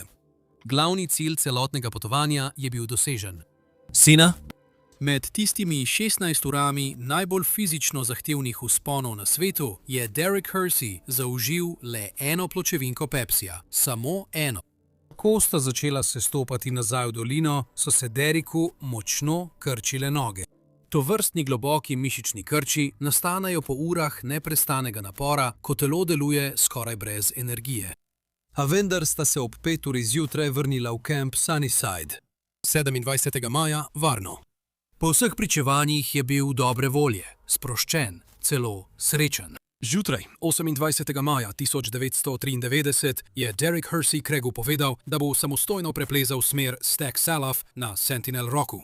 Nihče ne ve, zakaj je izbral prav to smer prav tisto jutro. To ni bilo v prvotnem načrtu. Da bi razumeli, kaj se zgodi naslednje, morate razumeti, kaj je pravzaprav Stack Salate. Skala Sentinel stoji na južni strani doline Yosemite. To je 900 metrov velika granitna gmota s severno steno, ki skoraj nikoli ne prejme neposredne sončne svetlobe. Smer Stack Salathi se nahaja prav na severni steni in ima eno značilnost, ki si je vsak plezalec, ki jo je poskusil, takoj zapomni. Je temno in je mokro.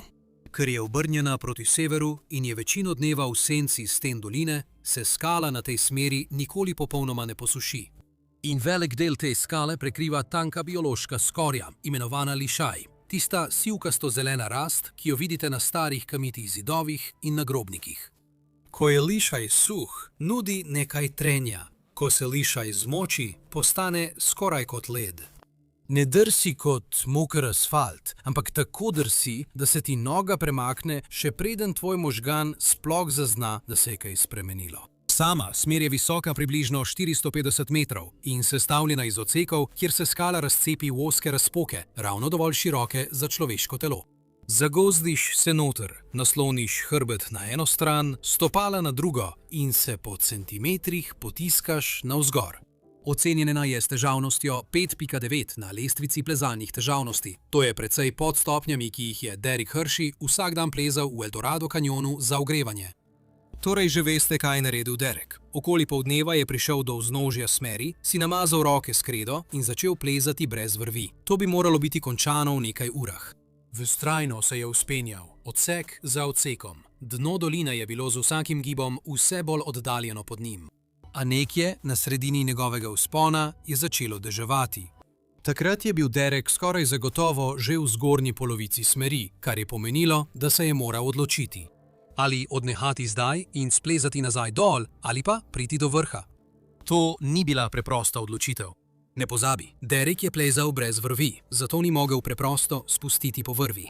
Sestopanje bi pomenilo, da bi moral obrniti vsak del, ki ga je že preplezal, in tipati za oprimki, ki jih ni mogel videti, na skali, ki je bila zdaj mokra in spolzka. To je bilo preprosto preveč nevarno. Res je bila le ena možnost. Tako se je Derek s 23 leti izkušenj odločil tako, kot so mu vsi uspešni solo vzponi predtem govorili, da je prava odločitev. Nadaljeval je s plezanjem. To ni bilo prvič, da je plezal po mokri skali. Lahek dež na smeri težavnosti 5.9 ni bil razlog, da bi se ustavil. V enem trenutku je bil Derek na poti navzgor, kot je bil že 10.000-krat prej. Roke so tipale skalo, njegovo telo se je gibalo kot vedno. In potem mu je preprosto spodrsnilo s stopalom. Ne dramatično, to je tista majhna sprememba, ki bi jo njegovo telo na suhi skali popravilo, še preden bi se njegov zavestni sploh zavedal, da se je zgodila. Njegovo telo je sunilo nazaj, ko so njegove roke segle proti steni in se obupano trudile zadržati skalo, kot se je to dogajalo vseh 23 let plezanja. Toda tokrat je bilo prepozno. Derek je padel več kot 240 metrov po steni Sentinel Rocka. Ni bilo prič, ki bi poklicale na pomoč, nobenega partnerja, ki bi nudil prvo pomoč, nobene vrvi, ki bi ga ujela med padcem. Sprašujem se, kaj mu je šlo skozi misli v tistih zadnjih sekundah. Nenaden sunek, spoznanje, roke, ki segajo po nečem, česar ni bilo več tam. Psihologi, ki preučujejo ekstremne športe, pravijo, da v trenutkih nenadnega prostega pada možgani ne zapaničarijo tako, kot si večina ljudi predstavlja. Čas se upočasni. Postane izjemno jasen, popolnoma osredotočen na sedanji trenutek, na način, ki je skorajda miren. Kaj je v tistem trenutku čutil, verjetno nikoli ne bomo izvedeli. Derek je tistega popoldneva, 28. maja 1993, trdo pristal na polici, 260 metrov nad dnom doline. Udar je bil takojšen in usoden. Tistega večera je njegov prijatelj in plezalni partner Craig Lubin čakal v taboru. To sprva ni bilo zaskrbljujoče. Derek je včasih po zaključku glavnega cilja dodal še dodatne smeri. Včasih je to pomenilo nenačrtovano noč na gori. Ko pa je naslednje jutro, 29. maja, preveril njegov šotor in ga našel praznega, je Craig takoj poklical 911. Iskalne ekipe so se razporedile po dolini in iskale Dereka. Okoli 9 ure zjutraj. Drugi plezalci so na polici, 260 metrov nad vznožjem Sentinel Rocka, opazili truplo.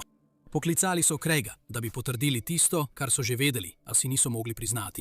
Ko je Craig prispel, je bil padec tako hud, da je Dereka prepoznal le po oblačilih, ki jih je nosil. Star je bil komaj 36 let.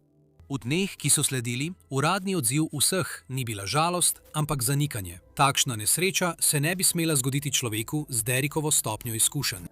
Preprosto se ne bi smelo zgoditi. In imajo prav, nima smisla. Toda ko postaviš dejstva v zaporedje, se začne oblikovati grozljiva slika. Garrick je 2 dni prej preživel 16 ur na El Capitanu z eno pločevinko Pepsija. Mišična poškodba, ki jo utrpiš, ko tečeš skoraj brez hrane, ne izgine po enem dnevu počitka. Utrujenost pa te ne samo upočasni. Raziskave nam povedo, da utrujenost spremeni način, kako možgani obdelujejo nevarnost. Utupi tiste bliskovite reakcije in samodejne popravke, ki jih tvoje telo naredi brez razmišljanja. In potem se je med okrevalnim vzponom soočil z dežjem na skalah, ki ves dan niso videle neposredne sončne svetlobe, kar je znano površino spremenilo v nekaj nepredvidljivega, brez vrvi in brez poti navzdol. Če bi se ti dogodki zgodili ločeno, bi Derek verjetno preživel, toda oba hkrati in zgodi se nesreča. Strokovnjaki temu pravijo model švicarskega sira, ko se več manjših napak popolnoma poravna, kot luknje v rezinah švicarskega sira, ki se zložijo ena na drugo. Dokler se nenadoma ne pojavi ravna črta od ene strani do druge in nič več ne ostane, da bi ustavilo tisto, kar pride skozi. V intervjuju leta 1993 so Dereka vprašali o prostem plezanju in ali ima željo po smrti. Tako je odgovoril: ob ničemer drugem se ne počutim tako živega. Ko solo plezaš brez varovanja, si ne moreš privoščiti, da bi bil raztresen. Osredotočiš se na tekoč prehod iz giba v gib. Obstajaš samo v sedanjosti, je rekel. 28. maja 1993, nekje na severni steni Sentinel Rocka, je enkrat izgubil to zbranost. To je bilo zadnjič. Derek Hersey je umrl, ker so se vse majhne, nevidne napake popolnoma uskladile za tragedijo, ki je ni mogel predvideti. 28. julija 2007. Fogger Cliffs, obala Irske. Michael Reardon se sam spušča po morski pečini. Brez vrvi, brez pasu. Samo zvok Atlantika pod njim in 38 let plezalnih izkušenj. Smer pod njegovimi nogami je že preplezal. Skala je suha. Pagoji so popolni. Popolnoma obvladuje situacijo, ko spleza 600 čevljev niže. Njegov prijatelj fotograf stoji na obali in ga opazuje, ter fotografira legendarnega plezalca v prostem solu, da bi slike odnesel domov svoji ženi in 13-letni hčerki. In potem, nenadoma, brez opozorila, ga ni več. To se je zgodilo v strašljivih zadnjih minutah Michaela Reardona. V zadnjem času sem obravnaval veliko zgodb o skalnem plezanju, ampak ta je res ena najbolj nepričakovanih in grozljivih, kar sem jih povedal. Ker naj bi bil 13. julij 2007 zadnji dan Michaela Reardona na Irskem. Ne zadnji v smislu nesreče, ampak kot načrtovan. Bil je temen mesec in je 30 dni preplezal atlantske morske klife Irske, odpiral smeri na skalah, ki jih še noben plezalec ni dotaknil. To je 240 smeri v 4 obiskih otoka Valencija in tisti dan je bil zadnji. Načrt za naslednje jutro je bila poslovilna večerja, rezervirana v Buford Inn in skrita v škatlici za nakit pod njegovimi oblačili v hiši njegovega prijatelja. 3 ujemajoči se prstani. Eden zase, Eden za ženo Marcy in Eden za njuno 13-letno hčerko. Prvotni načrt za ta zadnji dan je bil, da bi se z ladjo lagodno odpravili do otokov Skellig, tiste dramatične starodavne kamnite stolpe, ki se dvigajo naravnost iz Atlantika in jih prepozna vsak oboževalec vojne zvezd. Toda slabo vreme in razburkano morje sta to onemogočila. Tako sta se Michael skupaj s svojim prijateljem in fotografom Damonom Corsom odločila, da si namesto tega ogledata pečine Foger na otoku Valencija. Pečine Foger so 180 metrov visoke črnomrne vulkanske skale ob obali Irske, ki se spuščajo naravnost v odprto morje. Na dnu ni nobene varnostne police ali plaže, le Atlantik. Neposredno ob vznožju je pripravljeno sprostiti 324 kvintiljonov galonov odprtega oceana, bes nad vse in vsakogar, ki stoji ob njegovem vznožju. Tistega dne so prispeli do pečin v rahli megli. Dež je celotno pot do tja bobnal po njihovem avtu in jih pršil, ko so prenašali torbe in opremo ven. Damonu je bilo mrzlo, bil je nesrečen in želel si je, da bi bil dan že mimo. Ampak Michael je bil dobre volje. Popeljal je Damonu do ozkega, skalnatega zaliva na dnu pečin. Ustavila sta se le 15 čevljev nad bučečim Atlantskim oceanom. Ogromni valovi so se razbijali vse okoli njiju in silovito pršili slano vodo čez skale. Za skoraj vsakogar drugega na svetu je bil to kraj, od koder bi se umaknil. Toda Michael se je le nasmehnil. Brez besed se je obrnil proti pečini in se začel pripravljati na plezanje, kot je vedno počel, brez vrvi in brez pasu. Le plezalni čevlji, magnezi na prstih in popolno zaupanje, izpopolnjeno skozi leta soočanja z nemogočimi izzivi na steni. Smer, ki jo je tisti dan izbral, je bila ocenjena s 5.12a, kar je skoraj na meji človeških zmožnosti na skali. Profesionalni plezalci trenirajo leta, da bi sploh lahko poskusili to težavnost, z vrvjo, partnerjem spodaj in vso zaščitno opremo, ki jo sodobno plezanje omogoča, pripeto v steno nad njihovimi glavami. Mihael še nikoli ni bil na tej določeni smeri, na tej skali. Nihče ni bil. Vsak gib na steni je bilo vprašanje, na katerega je odgovarjal v realnem času.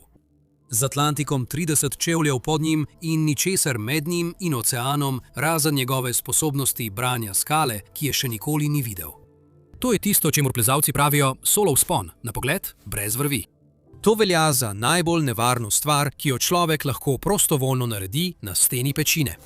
Če se sprašujete, zakaj se je za to prostovoljno odločil, je to zato, ker Michael Reardon preprosto ni živel tako, kot živi večina ljudi.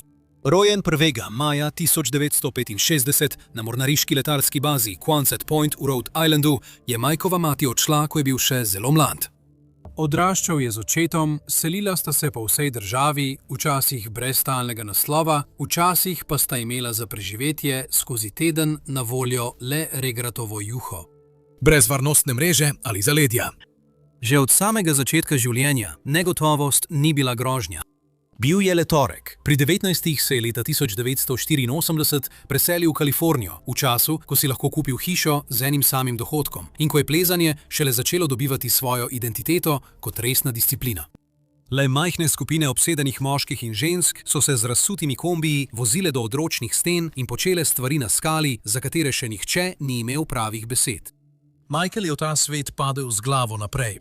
Okoli leta 1987 ga je izkušen plezalec po imenu Steve Werbelow seznanil s Tekic-Rockom v Kaliforniji, 1000 čevljev visoki granitni steni, na kateri so se resni plezalci preizkušali že desetletja. In tam se je vse začelo. Michael bo naslednjih 20 let gradil plezalno kariero, ki je premikal meje tega rastočega športa. Preplezal je več kot 7800 km navpične skale. Da si to lažje predstavljate, to je dovolj, da bi se povzpel na Mount Everest od vznožja do vrha več kot 900 krat in večino tega je opravil brez vrvi. Medtem ko se je preostali plezalski svet usmerjal k oblazinjenim blazinam, posebni opremi in strogim varnostnim protokolom, je Michael izbral povsem nasprotno pot. Bil je velik oboževalec Johna Bakerja, prostega solo plezalca, ki je že od poznih 70 let preplezal smeri, ki se jih nihče drug ne bi lotil brez vrvi. Tako kot Baker je tudi Michael prihajal na najtežje stene v Ameriki, oblečen v modre kavbojke in svetlo-rdečo bombažno majico. Brez vrvi ali varnostnega pasu, ker je menil, da se mu vrv zdi kot sidro, ki ga odvrača od čistega gibanja po skali. Da bi se počutil bolj svobodnega, je včasih plezal v Supermanovih kratkih hlačah. Za še več svobode je enkrat plezal popolnoma gol. Bil je glasen. Vesel in nemogoče ga je bilo prezreti kot plezalca. Toda na skali je bil popoln profesionalec.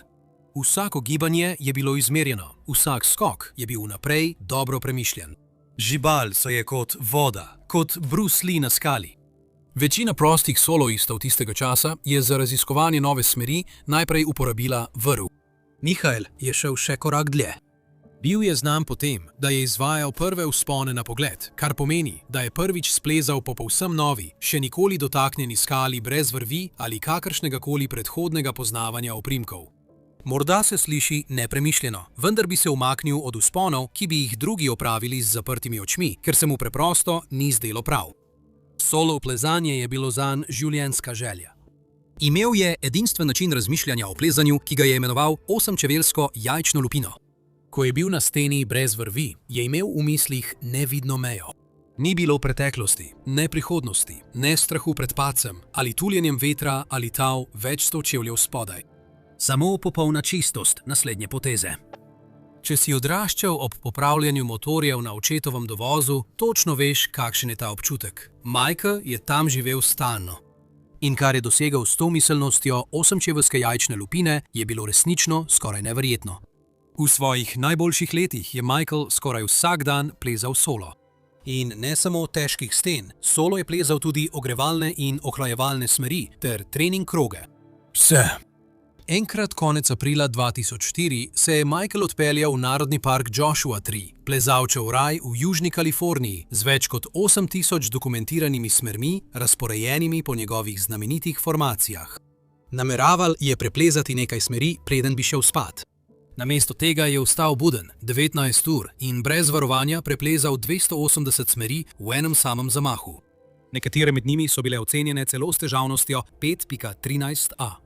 To je tako ekstremna smer, da se stena nagiba nazaj. Edino, kar te drži pri življenju, pa so oprimki, veliki kot 10-centni kovanec.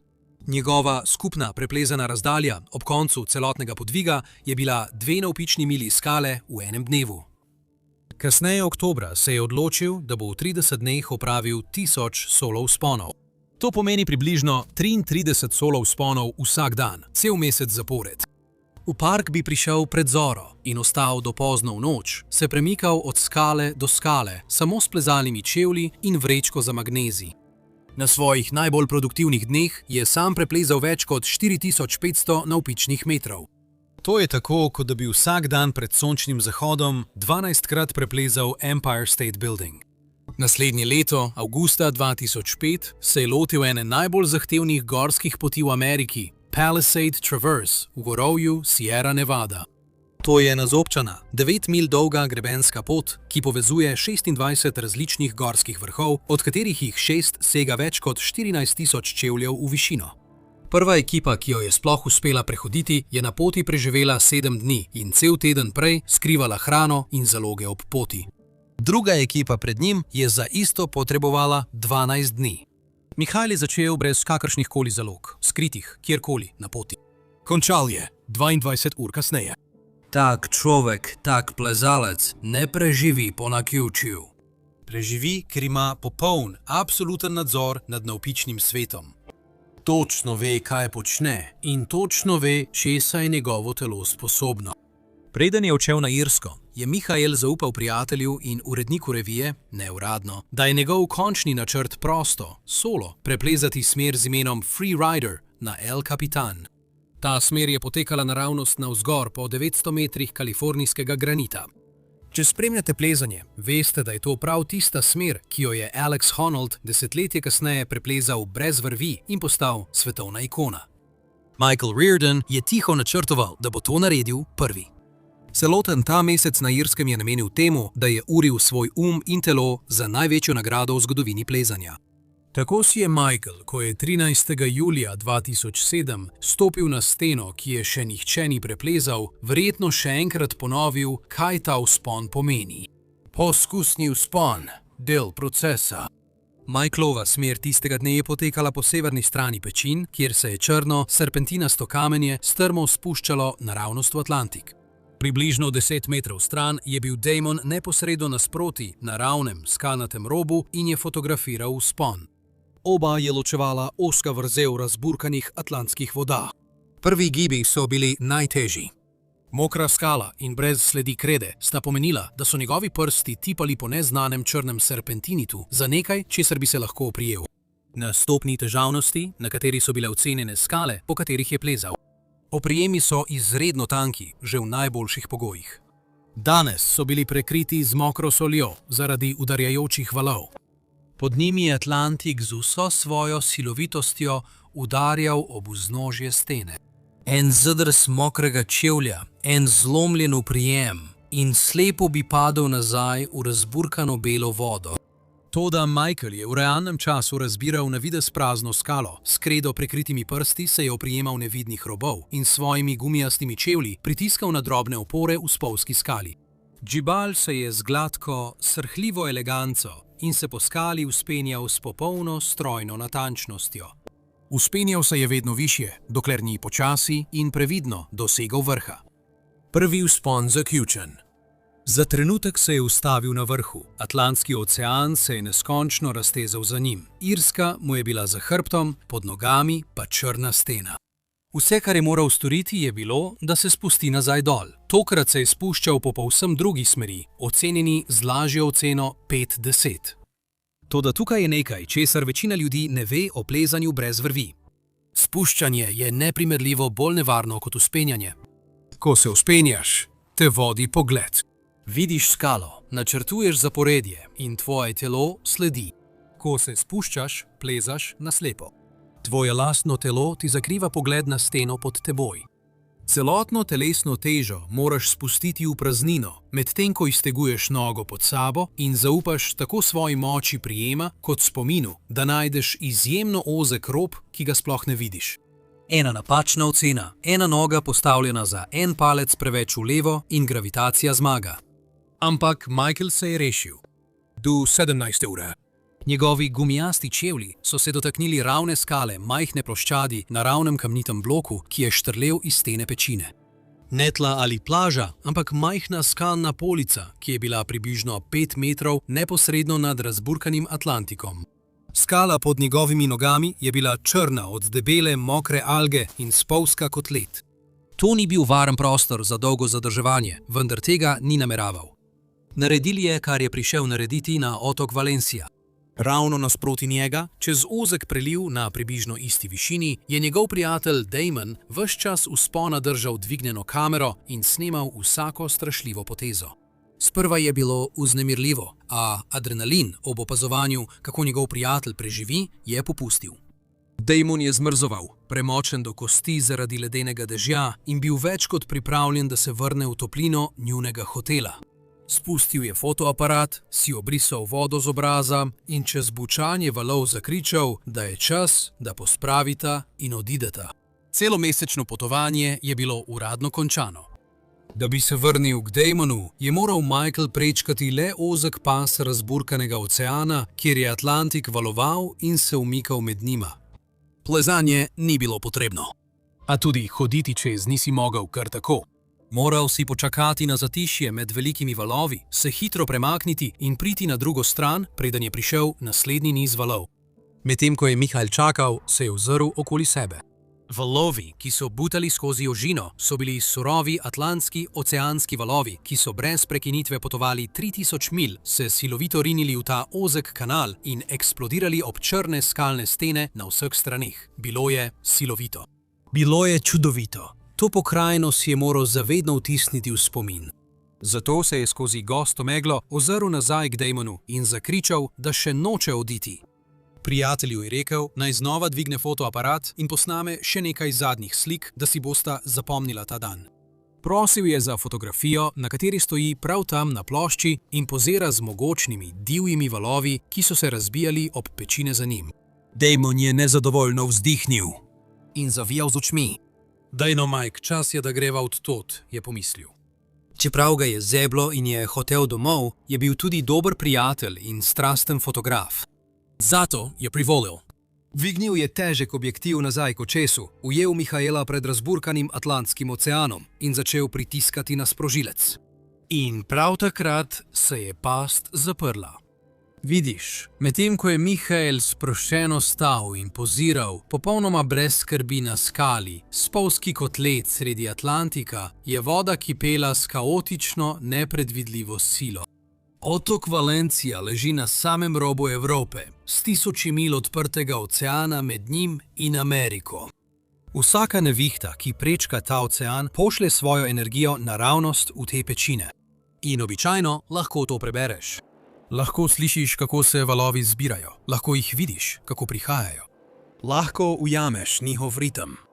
Včasih pa val vstopi v ozek zaliv in geometrija ga stisne ter ojača v velik, hiter, mogočen sunek, ki pomete vse na svoji poti.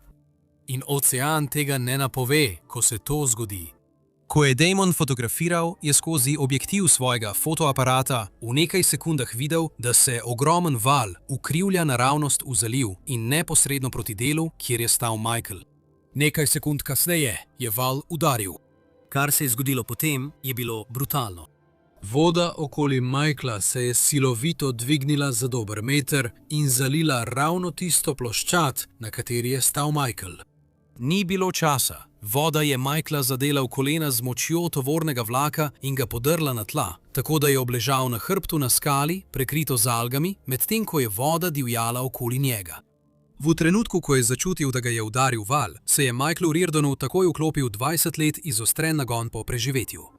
Ni paničaril, pogledal je navzgor in nad ploščadjo je bila višja polica. Če bi jo lahko dosegal, bi bil nad dosegom vala. Segel je po njej in takoj poskušal splezati. Njegovi prsti so se pobelili ob črnem serpentininu. Iskali so karkoli za oprijem, nekaj, da bi se lahko povlekel nad doseg vode. Našel je rob in se ga oprijel. Roke je imel na njem, skoraj mu je uspelo. Toda valovi ne udarijo le. Umikajo se. Voda ob vznožju klifov, Fogger Cliffs, ni le običajen del morja. Zaradi oblike skal deluje kot velikanski pralni stroj.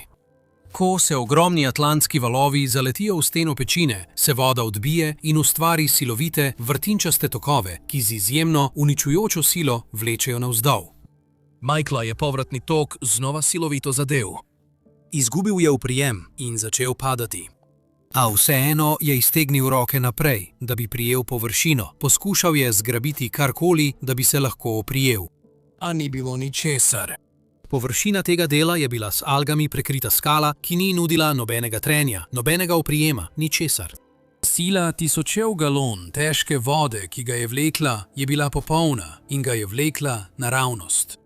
Ni mogel storiti ničesar. Michael je bil potegnjen čez rob z algami prekrite ploščadi, 15 čevljev visoko, in je padel v razburkane vode Atlantika. In v trenutku, ko je padel v vodo, so ga tokovi takoj zagrabili in odnesli stran od klifa v odprto morje v le nekaj sekundah, kot da ne bi tehtal nič. Damon je v šoku in grozi strgal kamero stran od očesa in vpil Michaelovo ime v bučeč veter. Plezal je do roba zaliva in preiskoval razburkano vodo pred seboj, obupan, da bi zagledal svetlo-rdečo barvo Michaelove majice. Nekaj grozljivih sekund ni bilo ničesar razen divje oceanske vode. Potem se je Michael pojavil na površju. Takrat ga je že odneslo skoraj 165 jardov stran na odprto morje. Tudi v razburkanem Atlantiku, obtežen s težkimi kavbojkami in plezalnimi čevlji, se je Michael še vedno premikal. Bil je preživelec. Plaval je v vodi, se boril proti toku in naredil vse, da bi priplaval nazaj do skal in splezal ven. Gaiman ni nameraval samo stati tam. Z njegovega položaja ga je od Michaela ločeval le ozek pas atlantske vode. Spustil se je dol, panično brskal po njihovi opremi in torbah, ki so jih prinesli, ter izvlekel statično plezalno vrv. Plezal je nazaj do nazobčanega roba zaliva, v rokah zvil težko vrv in jo vrgal v bučeč veter, obupano upajoč, da jo bo Michael lahko dosegal. A ni mogel, vrv je bila dolga le 60 metrov. Takrat je bil Michael že 150 metrov stran, skoraj 3-krat dlje od dolžine vrvi. Ni bilo niti blizu. Njegovega prijatelja so sile, ki jih človek ne more nadzorovati, vlekle v odprto morje. Ni mogel ničesar storiti. Zagrabila ga je panika. Ni imel mobilnega telefona. Njegova vrv je bila neuporabna in ni bilo nobenega načina, da bi se spustil v tisto deročo vodo, ne da bi to pomenilo njegovo takojšnjo smrt. In za razliko od Michaela je bil Damonov del zaliva povezan s preostalim delom otoka. Za njim je bila pot, ki je vodila na Ukreber do postaje obalne straže v Valenciji 1 milijon stran. To je bila edina preostala možnost. Zakričal je čez vodo Michaelu, naj zdrži in da gre po pomoč. Potem je tekel 1 miljo na Ukreber, v megli in dežju. Noge in pljuča so ga pekla. Vsaka sekunda, ko ga ni bilo tam, je bila sekunda, ko je bil Michael še dlje stran. Ob 17:15 julija 2007 je Damon vdrl skozi vrata postaje obalne straže in jim brez sabe povedal, kaj se je zgodilo. Takoj so se mobilizirali. V 15 minutah potem, ko je val udaril tisto ploščad, so bili že na kraju dogodka. A do takrat Michaela ni bilo nikjer videti. Reševalna akcija, ki je sledila, je bila ena najintenzivnejših v zgodovini irske obalne straže. 12 prostovoljnih reševalnih čovnov, reševalni čovn obalne straže in reševalni helikopter so iskali do mraka. Naslednjih 48 ur se je irska obala spremenila v ogromno iskalno mrežo. Helikopterji iz vojaških baz so s pomočjo infrardečih skenerjev prečesavali vodo pod seboj. Potapljači mornariške službe, iskalci peš in drugi profesionalni potapljači so prečesali vsako podvodno jamo in ostro razpoko vzdolž vznožja Fogger Cliffs. 15. julija 2007 so oblasti uradno prekinile reševalna prizadevanja. Ni bilo možnosti, da bi lahko preživel. Vse, kar je ostalo, je bilo iskanje trupla. Tudi takrat niso našli ničesar. Ne njegovega telesa, ne njegovih oblačil, ne njegovih čevljev, ne verižic, ki jih je nosil. Michael je preprosto izginil. Star je bil 42 let. In v njegovem zadnjem trenutku je bila ta 8 čevljev velika zaščitna jajčna lupina najverjetneje polna strahu. Prepričan sem, da ni imel niti pol sekunde, da bi pomislil na svojo partnerko in hčerko.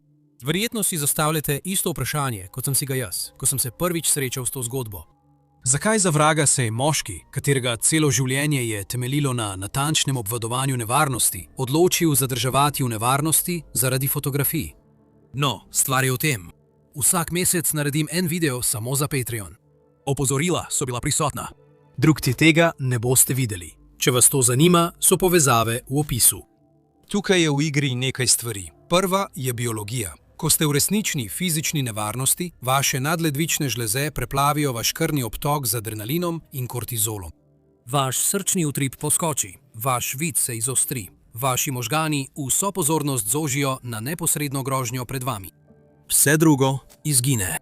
8 čevljev velika jajčna lupina, ki jo je opisal Michael, ni bila le filozofija. To je bil njegov živčni sistem, ki je počel natanko to, za kar ga je ustvarilo 3 milijone let človeške evolucije. Ko nevarnost mine, ta ščit pade. Adrenalin ima razpolovni čas od 1 do 3 minut. Ko je Michael stopil z tistega zidu, je bila kemikalija, ki ga je držala v največji pripravljenosti, že izginila. Njegovi možgani so zaznali nalogo kot opravljeno, grožnja neutralizirana, sprosti se. Poznaš ta občutek? Si ga že imel, morda ne na morski pečini, ampak si ga že imel. Vožnjo domov po dolgi izmeni, ko je najtežji del za tabo in so tvoje misli že za kuhinjsko mizo. To je natanko tisti trenutek, ko se od nikoder pojavi drugo vozilo. In potem je tu še psihologija. Bolj kot postaješ spreten pri preživetju nevarnih situacij, bolj tvoj možgani potiho začnejo na novo opredeljevati, kako izgleda nevarnost.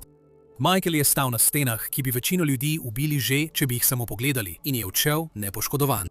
Po 2 desetletjih tega si je njegov možgani ustvaril zelo specifičen model, kaj je prava grožnja. Imela je obliko, bila je navpična, z zarezami in oprimki. Ravna kamnita ploščad, 15 čevljev nad vodo, ni ustrezala temu modelu. Ni izgledalo kot nekaj, kar bi ga že kdaj prej poskušalo ubiti, zato njegov možgan tega ni obravnaval tako. In potem, geografsko gledano, so valovi dovolj veliki, da dosežejo tisto specifično ploščad, na kateri je bil Michael, redki. Michael je bil tam 2 tedna prej. Večino dni voda ostane tam, kjer mora biti.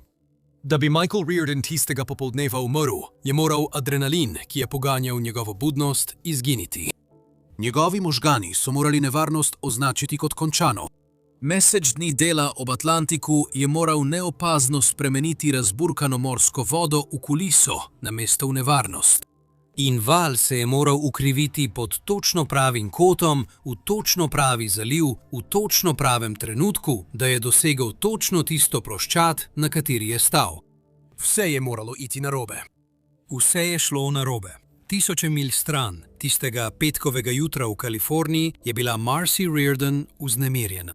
Ves dopoldan se je borila z občutkom, ki ga ni znala poimenovati, z težkim, dušečim občutkom, da je nekaj narobe. Ni mogla več zdržati, zato je vzela telefon in poklicala Michaelovo številko, samo da bi preverila. Oglasil se je Damon. In v tistem trenutku je žena moškega, ki je 20 let preživel nemogoče, preprosto vedela, kdaj je ocean zmagal. Pravijo, da žena vedno ve. Michael Reardon je uradno razglašen za pogrešanega, domnevno mrtvega. Ni trupla in ni razrešitve. Ostaja le spomin na človeka, ki je živel brez vrvi, in bele sledi krede njegovega zadnjega, obupanega prijema, ki so ostale na irski obali. Michael je verjel, da mu njegove izkušnje dajo nadzor nad popolnoma neusmiljenim okoljem. A tega naslednjega plezalca so dvakrat pustili za mrtvega v snegu na višini 8000 metrov, skupaj 15 ur. Njegovi ženi so povedali, da ga ni več in da so od njega ostali le zmrznjeni prsti na nogah in obraz so zeblinami. Potem pa je prejela še en klic. Ne zamudite naše naslednje zgodbe.